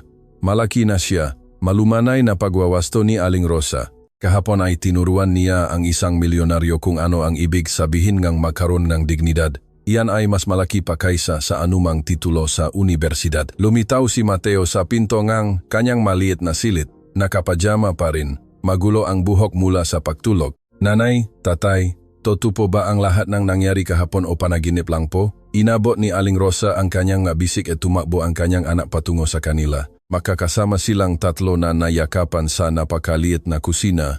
Hinayaan ang luha ng ginhawa at kaligayahan na umagos ng malaya. Totoo ang nangyari, anak ko, bulong ni Aling Rosa sa buhok ng kanyang anak, at ngayon magbabago na ang lahat. Sa mga sumunod na linggo, kitang-kita ang pagbabago sa maraming aspeto. Lumipat ang pamilyang Silva sa isang disente ngunit simpleng apartment sa isang ligtas na pamayanan. Hindi ito palasyo, ngunit mayroon itong 3 silid, maasahang mainit na tubig, at isang maliit na lugar kung saan maaring mag-aral si Mateo nang hindi nakikipahati sa espasyo sa iba. Sa araw ng paglipat, hindi mapigilan ni Mateo ang pagtakbo mula sa silid-silid na mamangha sa kanyang sariling espasyo. Nanay, tingnan niyo, mayroon akong desk. Sigaw niya mula sa kanyang bagong silid, kung saan inilagay ni Aling Rosa ang isang simpleng desk na gawa sa kahoy at isang ilaw para makagawa siya ng mga takdang aralin. Sumailalim si Mang Carlos sa operasyon na kailangan niya mula nang mangyari ang aksidente. Naging matagumpay ang pamamaraan at bagaman kailangan pa rin niya ng physiotherapy. Sinigurado nga doktor na sa kalaunan ay makakalakat siya ng walang tungkod. Sa unang pagkakataon na lumakad siya ng walang suporta habang pinapanood sina Aling Rosa at Mateo, umiyak ang tatlo sa kagalakan. Tinanggap ni Aling Rosa ang posisyon sa Panganiban Korporasyon, ngunit hindi bago magtakda ngang malinaw na kondisyon. Ayaw kong espesyal na trato, sabi niya kay Don Emilio sa kanilang unang formal na pagpupulong. Gusto kong magtrabaho ng toto, matuto ng toto, at makuha ang respeto ng maempleyado. Hindi ako maghihintay ng mas mababa, sagot ni Don Emilio at sa pagkakataong ito. Toto ang kanyang ngiti. Ang unang araw ni Aling Rosa sa kanyang bagong posisyon ay nakakatakot. Dumating siya ng 2 oras ng maaga, paulit-ulit na sinusuri ang profesional na uniforme na binili niya gamit ang bahagingang pera. Isang simpleng gunit disente na traje, komportable ang gunit formal na sapatos. Sinalubong siya ni Ate Karina NG mainit na anjiti. Maligayang pagdating sa pangkat, Aling Rosa, ngunit ngayon ay bilang kasamahan, hindi bilang empleyada sa paglilinis. Hirap pa rin po akong maniwala, umamin si Aling Rosa. Maniwala ka at maghanda ka dahil gusto ni Don Emilio na ikaw ang mangasiwa sa isang mahalagang proyekto. Ang proyekto ay naging paglikhang isang programang kapakanan para sa lahat ng mga empleyado sa basic level. Mas mahusay na oras, subsidized na pangangalagang medikal, mapagkakataon para sa pagsasanay. Nagtrabaho si Aling Rosa kasama ng mga espesyalista sa human resources, nagbibigay ng napakahalagang perspektibo ng isang nasa kabilang panig. Kailangan nating isama ang suporta para sa mga solong magulang.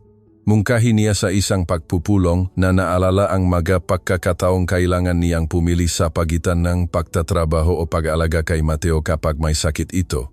Magaling na punto, itinala ng pinuno ng Human Resources. Ano pa ang napansin mo na maaari nating pagbutihin? Sa pagtataka ni Aling Rosa, mahalaga ang kanyang boses. Ang kanyang maideya ay pinakinggan, ipinatupad, pinahahalagahan, hindi dahil sa kawanggawa, kundi dahil mayroon silang tunay na merito. Si Mateo, sa kabilang banda, ay nagsimula sa programa para sa mga gifted students ng National Technological Institute.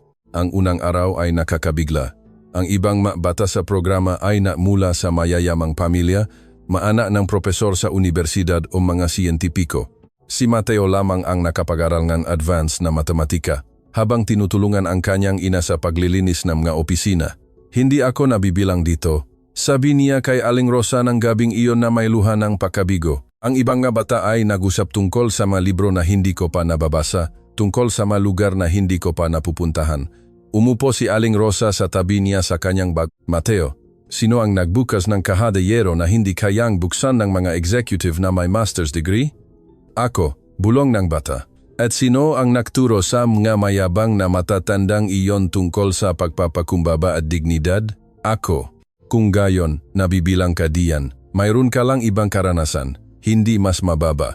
Ang iyong mga karanasan ang nagpapakababagay sa iyo. Si Profesor Santiago, na ngayon ay formal na nangasiwa sa edukasyon ni Mateo bilang bahaging trust, ay patuloy na nagpapalakas ng mensaheng iyon. Ang iyong pananaw ay mahalaga dahil ito ay kakaiba, sabi niya. Nakikita mo ang problema na hindi nakikita nga iba dahil nabuhay ka sa mga realidad na binabasa lamang nila sa mga libro. Unti-unti, nagsimulang makahanap na lugar si Mateo. Kapag nahihirapan ang isang kaklase sa algebra, ipinapaliwanag ni Mateo gamit ang mga halimbawa mula sa totoong buhay, hindi abstrakto na formula. Kapag pinag-usapan nila ang mga problema sa lipunan sa klase, nagbibigay si Mateo ng mga insights na tanging ang isang nakaranas ng kahirapan lamang ang makapagbibigay. Kamangha-mangha siyang katrabaho. Sabi ngang direktor ng programa kay Santiago sa panahon ng isang evaluation, mayroon siyang pambihirang talino sa matematika. Ngunit mayroon din siyang emosyonal na talino na bihirang makita sa mga bata sa kanyang edad. Kailangan niyang lumaki ng mabilis. Sagot ni Santiago na may pagmamalaking pigil. Ang mapaghihirap ay maaring sumira o magpalakas.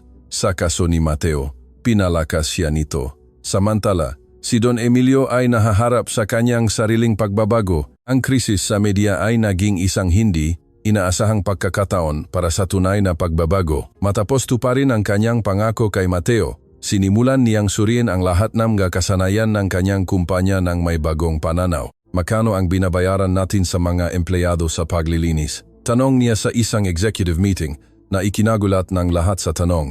Ang legal na minimum wage, sagot ng pinuno ng Human Resources. At sa tingin mo, sapat na iyon para mabuhay ng marangal? Isang hindi comfortable na katahimikan ang pumuno sa silid. Walang sinuman ang nagtanong niyan noon.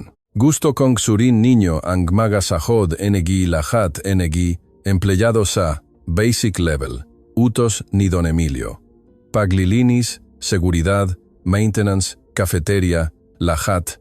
At gusto kong itaas ang maito sa isang antas kung saan kayang suportahan ng isang tao ang isang pamilya nang hindi kailangang magtrabaho ng 3 trabaho. Sir, abutin pong 1 milyon yan. protesta ng direktor ng pananalapi. At gagawin pa rin natin iyan, i-budget ang pagtaas para sa susunod na quarter. Si Ginoong Alberto, na nakamasid mula sa kanyang nakasanayang puwesto, ay lihim na ngumiti. Ang lalaking kilala niya 20 taon na ang nakakaraan ay bumabalik, ngunit pinagbuti nga aral na natutunan. Mabilis na kumalat ang balitang pagbabago sa panganiban korporasyon, nagsimulang kwestiyonin ng ibang kumpanya ang kanilang sariling makasanayan. Ang ilan ay ginawa ito ng toto, ang iba ay para lamang sa public relations. Ngunit ang epekto ay pareho. Ang pambansang pag-usap tungkol sa dignidad ng paggawa at patas na sahod ay muling nabuhay. Inanyayahan si Don Emilio na magbigay ng panayam sa isang business leadership conference. Tinanggap niya, kinakabahan, ngunit determinadong ibahagi ang kanyang natutunan. Sa loob ng 20 taon, nagtayo ako ng isang imperyo. Simulan ng kanyang presentasyon sa harap ng daan-daang negosyante, ngunit nakalimutan kong buuin ang aking sangkatauhan. Isang 11 anyos na bata ang nagpaalala sa akin ng isang bagay na itinuro sa akin ng aking nanay ilang dekada na ang nakakaraan, na ang bawat tao ay nararapat sa respeto anuman ang kanyang trabaho o ang kanyang bank account. Tahimik na nakinig ang audience. Nang hinama ko si Mateo Silva, hindi lamang ako nakulang sa respeto sa kanya, nakulang ako sa respeto sa kanyang ina, na mas masipag na nagtatrabaho kaysa sa akin. Nakulang ako sa respeto sa lahat ng tapat na manggagawa na nagpapatakbo sa ating mga kumpanya at nakulang ako sa respeto sa aking sarili, nakalimutan kung saan ako nagmula. Bahagyang nanginginig ang kanyang boses, ngunit nagpatuloy siya. Ibinabahagi ko ito hindi para linisin ang aking imahe, kundi dahil naniniwala ako na marami sa atin ang nakalimutan ang parehong aral. Madali lang makita ang manumero sa mga spreadsheet at kalimutan na ang bawat numero ay kumakatawan sa isang tao na may pamilya, pangarap, dignidad, pagkatapos ng kumprensya. Lumapit ang ilang negosyante. Ang ilan ay para punahin siya sa kanyang kahinaan, ang iba ay para pasalamatan siya sa pagpapahayag ng kanilang nararamdaman. Ang lolo ko ay nagsimula bilang obrero sa pabrika, sabi ng isang CEO. Itinayo ko ang kumpanyang ito sa kanyang sakripisyo, ngunit sa isang punto ay nakalimutan ko iyon. Ang iyong kwento ay nagpaalala sa akin na kailangan kong muling kumonekta sa mga pagpapahalaga na iyon. Isang hapon, kumatok si Ate Karina sa pinto ng opisina ni Don Emilio na may seryosong ekspresyon. Don Emilio, may narito po para kayo ay kausapin. Wala siyang appointment, ngunit sa tingin ko ay dapat niyo siyang tanggapin. Sino? Si Mateo Silva. Agad na tumayo si Don Emilio. Papasukin mo siya. Pumasok si Mateo sa opisina. Nakasuot na ngayon ng uniforme ng National Technological Institute. May dalang backpack na puno ng libro. Mukha siyang iba sa huling pagkakataon na naroon siya, mas may tiwala sa sarili, mas masaya, ngunit mayroon pa ring pagpapakumbaba na nagpapakilala sa kanya. Don Emilio, bati ni Mateo ng formal. Sana po ay hindi ko kayo naabala. Hinding-hindi Mateo. Umupo ka. Pakiusap. Gusto mo bang inumin? Hindi po, salamat. Dumating lang po ako para magbigay sa inyong isang bagay. Kinuhang bata mula sa kanyang backpack ang isang maingat na inayos na folder. Sa loob ay may proyektong pang-eskwela, isang komplikadong pagsusuri sa matematika tungkol sa pamamahagi nga resources sa mga kumpanya. Ginawa ko po ang proyektong ito tungkol sa inyong kumpanya, paliwanag ni Mateo. Hiniling po ang aking propesor na suriin ko ang isang tunay na organisasyon at naisip ko ang Panganiban Korporasyon. Tiningnan ni Don Emilio ang proyekto, humanga sa lalim ng pagsusuri. Napakadetalyado nito. Nakakita po akong ilang lugar kung saan maaring mapabuti ang efficiency. Tinuro ni Mateo ang ilang paina, lalo na sa pamamahagi na budget para sa pagsanay na mga empleyado.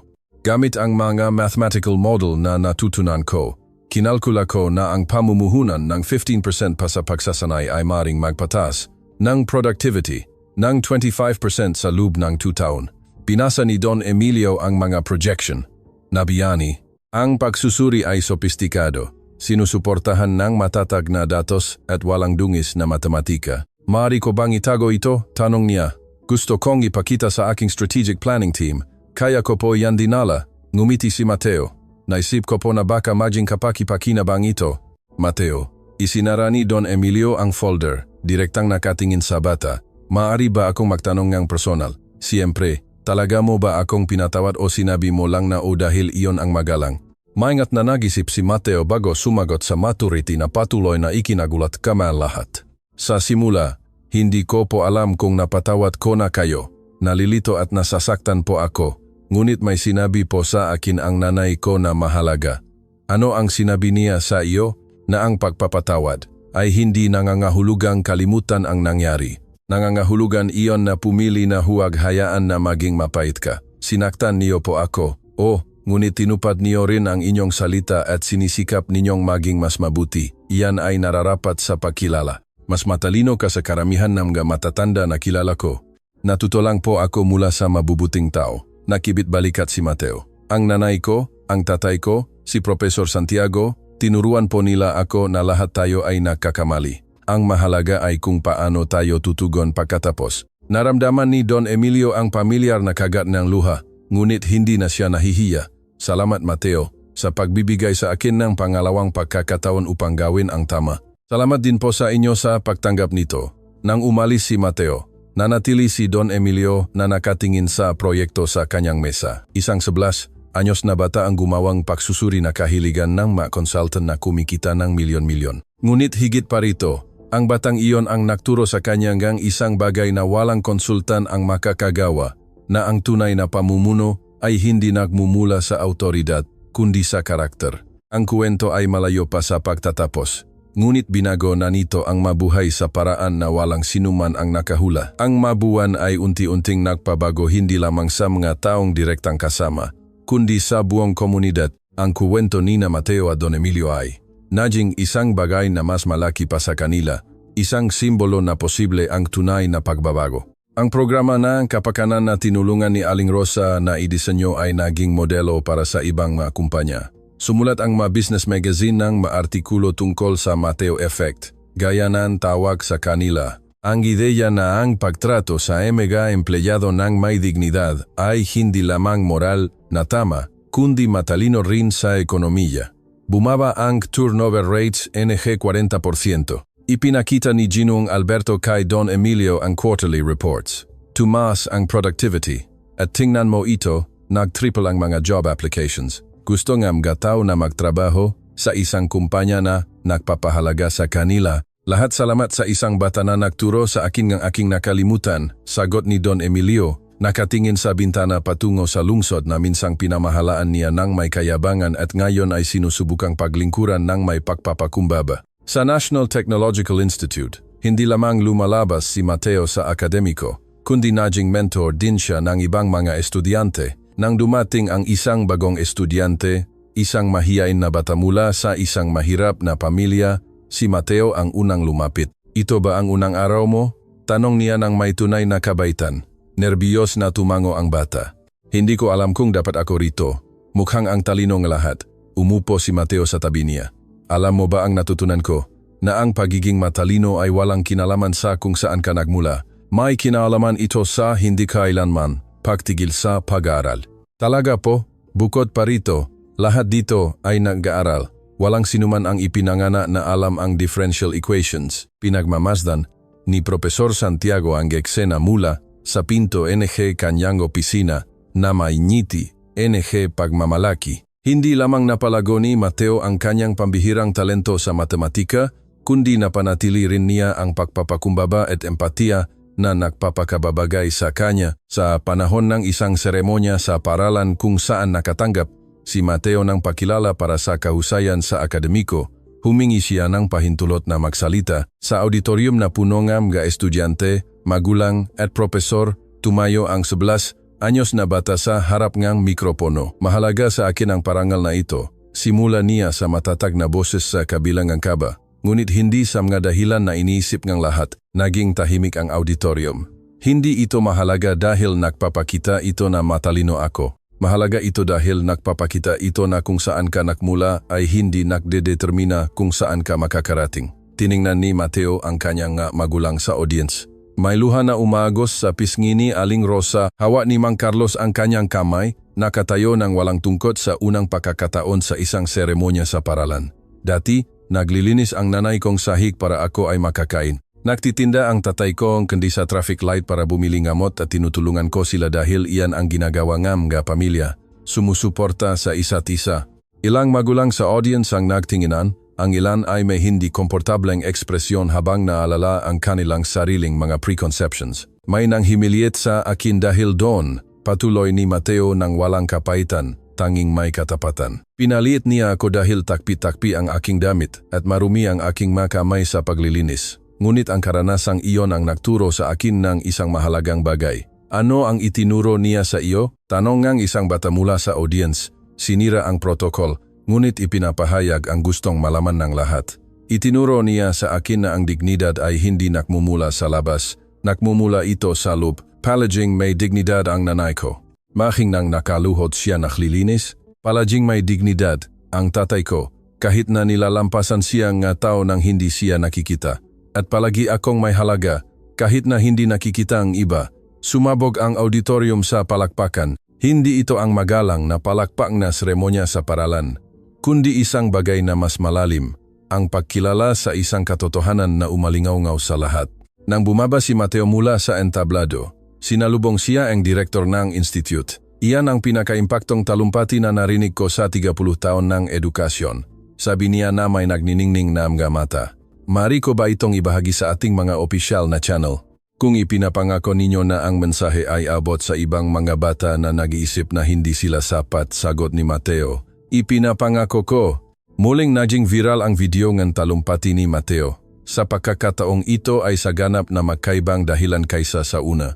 Napakaraming positibong komento. Ang batang ito ay 11 anyos at mas marunong kaysa sa karamihan ng makatatanda.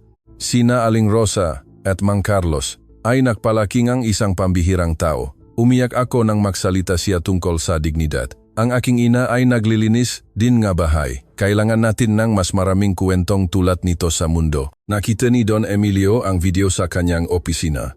At sa di mabilang na pagkakataon, mula nang makilala niya si Mateo, umiyak siya.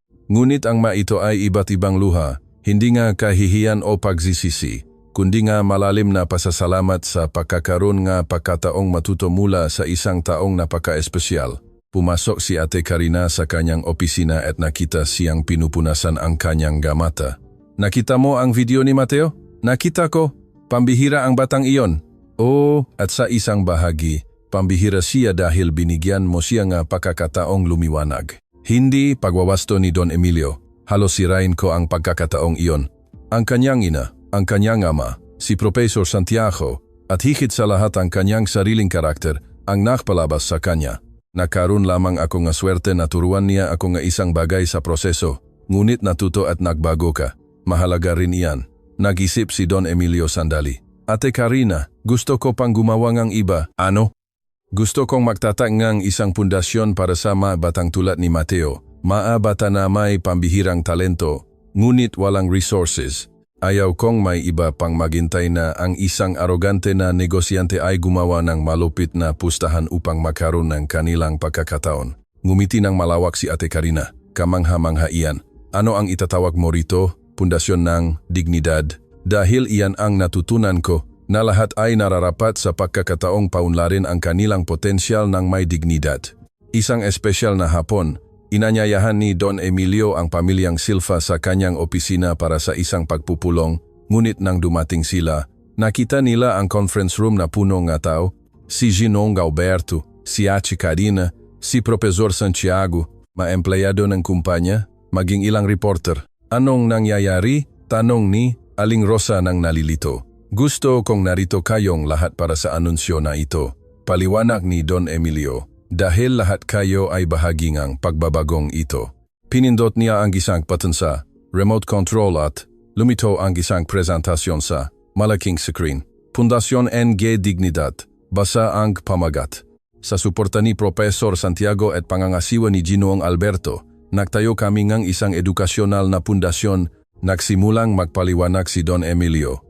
Ang misyon nito ay tukuyin at suportahan ang mga bata na may pambihirang talento, ngunit walang financial na resources. At ipinakita ng presentasyon ang kumpletong plano, mga scholarship, mentorship programs, komprehensibong suporta sa pamilya. Ngunit may iba pa, patuloy ni Don Emilio, direktang nakatingin kay Mateo. Kailangan namin ng isang youth director para sa pundasyon. Isang taong nakakaunawa kung ano ang dinaranas ng batang ito dahil dinanas niya rin ito. isang taong maaring maging halimbawa at mentor.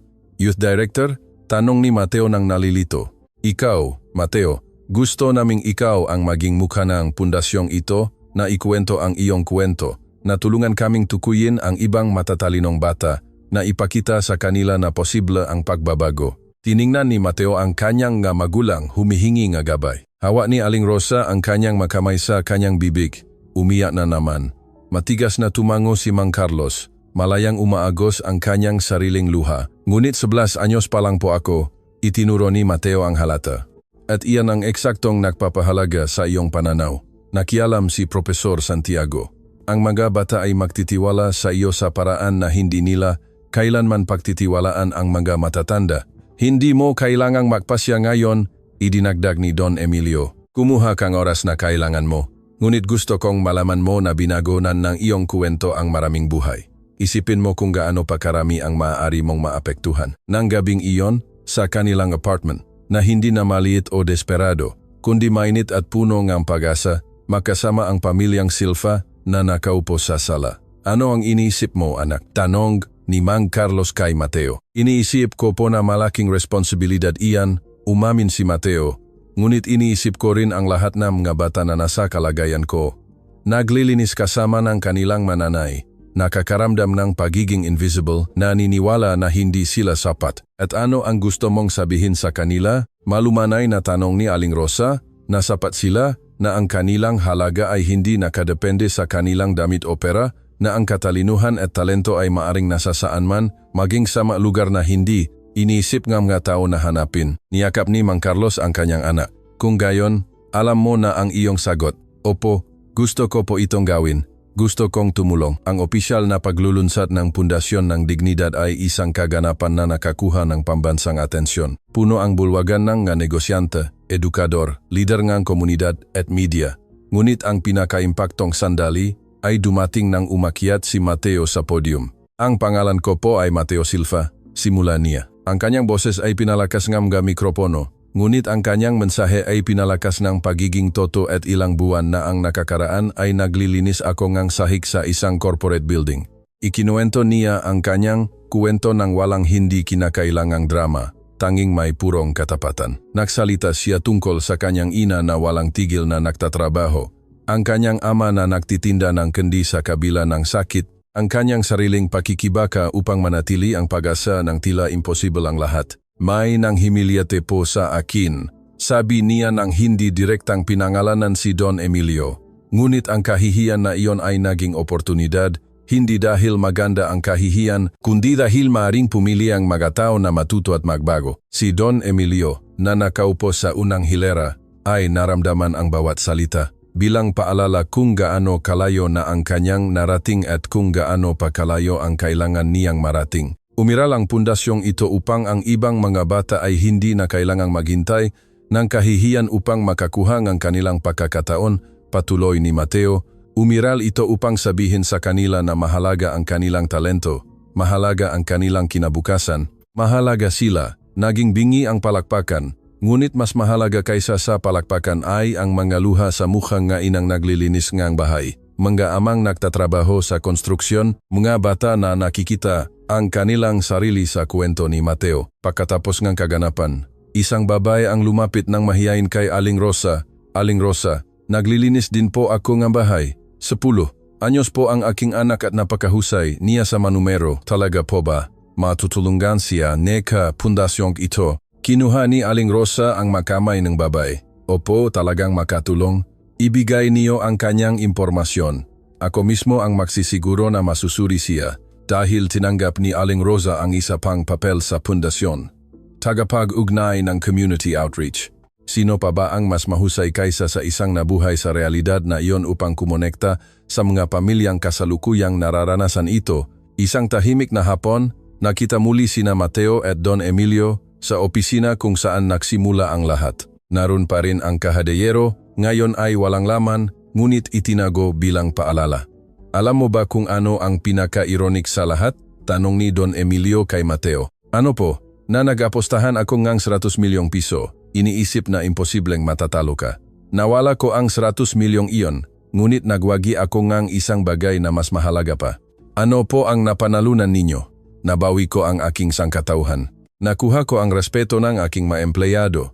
Nakaroon akong layunin. At nakaroon akong ang isang kaibigan na patuloy na nagtuturo sa akin kung paano maging mas mabuting tao. Ngumiti si Mateo, nanalo rin po ako nga mahahalagang bagay. Tulad no natutunan ko po na minsan ay may katarungan. Natutunan ko po na ang matao ay maaaring magbago kung talagang gusto nila. Natutunan ko po na mahalaga ang aking boses kahit na ako ang pinakamalit sa silid. Palaging mahalaga ang boses mo, Mateo. Masyado lang akong mayabang para pakinggan iyon sa simula.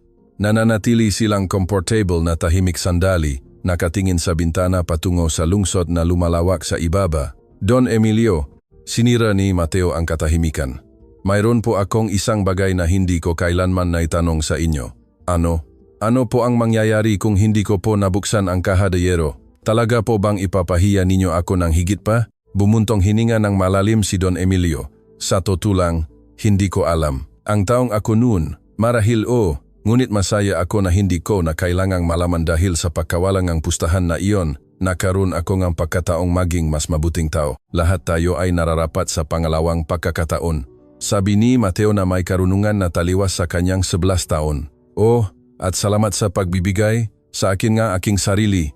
Ang unang anibersaryo ng araw na binuksan ni Mateo ang kahadayero ay ginunita sa espesyal na paraan. Ang pundasyon ng dignidad ay nagbigay ng kumpletong scholarships sa 50 bata sa unang taon nito. 23 kumpanya ang nagpatupad ng modelong kapakanan ng trabahong panganiban korporasyon. Tinulungan ni Aling Rosa ang 30 pamilya na makakuha ang access sa mga resources sa edukasyon at si Mateo, na ngayon ay 12 anyos, ay nanatili ang parehong mapagpakumbabang bata, ngunit may tiwala na nagmumula sa pagkakakilala kung sino siya at kung saan siya nagmula. Sa seremonya ng anibersaryo, hiniling sa kanya na magbigay ng pangwakas na salita. Umakyat siya sa podium, tiningnan ang kanyang ina at ama sa audience, si Don Emilio, na pinagmamasdan siya ng may pagmamalaking ama, si Professor Santiago na sumuporta sa kanya mula sa simula. Isang taon na ang nakakaraan, simula ni Mateo. Isang lalaki ang nag-alok sa akin ng 100 milyong piso kung makapagbukas ako ng isang kahadayero. Akala niya ay nagbibiro siya ng malupit. Hindi niya alam na binubuksan niya ang isang bagay na mas mahalaga. Huminto siya, hinayaan ang kanyang masalita na umalingaw-ngaw. Hindi lang ako nagbukas ng isang kahadayero ng araw na iyon. Nagbukas ako ng isang usapan tungkol sa dignidad, tungkol sa respeto, tungkol sa halaga ng bawat tao anuman ang kanyang trabaho o pinagmulan, at binagongang usapan na iyon ang magabuhay, kasama na ang akin. Natutunan ko na ang tunay na yaman na hindi kailanman nasa MA bond na yon. Ang tunay na yaman ay nasa MA oportunidad na mayroon ako ngayon sa edukasyon na natatanggap ko, sa pagkaalam na mayos ang aking pamilya, sa kakayahang tulungan ang ibang bata na magkaroon ng parehong maoportunidad. Tiningnan ni Mateo ng direkta ang magakamera na naglalabas ng live feed sa bawat bata na nanonood sa akin. Kung may sinumang nagpaparamdam sa iyo na maliit ka dahil sa iyong damit, sa iyong bahay, sa trabaho nga iyong magulang, gusto kong alalahanin mo ang isang bagay. Ang iyong halaga ay hindi dinedefine ng ibang tao. Dinedefine mo iyan sa iyong kilos, sa iyong karakter, sa iyong puso, sa bawat matanda na nanonood sa akin. Huwag kailanman maliitin ang isang tao dahil sa kanyang hitsura. Ang susunod na henyo, ang susunod na leader, ang susunod na tao na maupapago sa mundo ay maaaring naulilinis na iyong opisina, nautitinda na kendi sa kalye o nausisilbi na iyong kebe. Tratuhin sila ng may dignidad na nararapat sa kanila. Umaagos ang luha sa mga mukha sa buong auditorium. At sa wakas ay nagtapos si Mateo. Matatag at malinaw ang kanyang boses. Gusto kong pasalamatan ang taong nang hindi sinasadya ay nagbigay sa akin ng pagkakataong ipakita kung sino ako. Don Emilio, salamat sa pagtupad sa inyong pangako. Ngunit mas mahalaga, salamat sa pagkakaroon ng lakas ng loob na magbago. Itinuro ninyo sa akin na hindi kailanman huli ang lahat upang maging ang taong dapat sana tayo sa simula. Tumayo ang auditorium sa isang ovation. Umiyak si Don Emilio ng hayagan, ng walang hiya, habang pumapalakpak sa bata na nagpabago sa kanyang buhay. Niyakap ni Aling Rosa si Mang Carlos, pareho silang umiyak ng luha ng kagalakan, pagmamalaki at pasasalamat sa imposibleng landas na nagdala sa kanila sa sandaling ito. Si Ginoong Alberto, mula sa kanyang upuan, ay nag-isip kung paano ang isang 11 anyos na bata ay nakagawa ng higit pa para baguhin ang corporate culture kaysa sa mga dekada ng mga consultant at seminar. Ngumiti si Professor Santiago, alam na tama ang kanyang intuisyon tungkol sa talento ni Mateo, ngunit nalampasan ng bata maging ang kanyang pinakamataas na inaasahan. At sa mga tahanan sa buong bansa, ang mainang naglilinis ng mga bahay ay mas mahigpit na niyakap ang kanilang nga anak.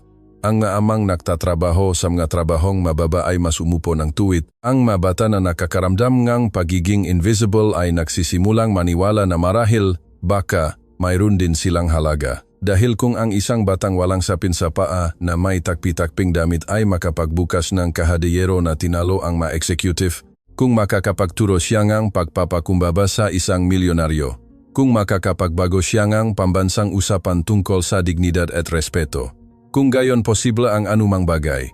At iyon ang tunay na yaman na natakpuan ni Mateo ng araw na iyon.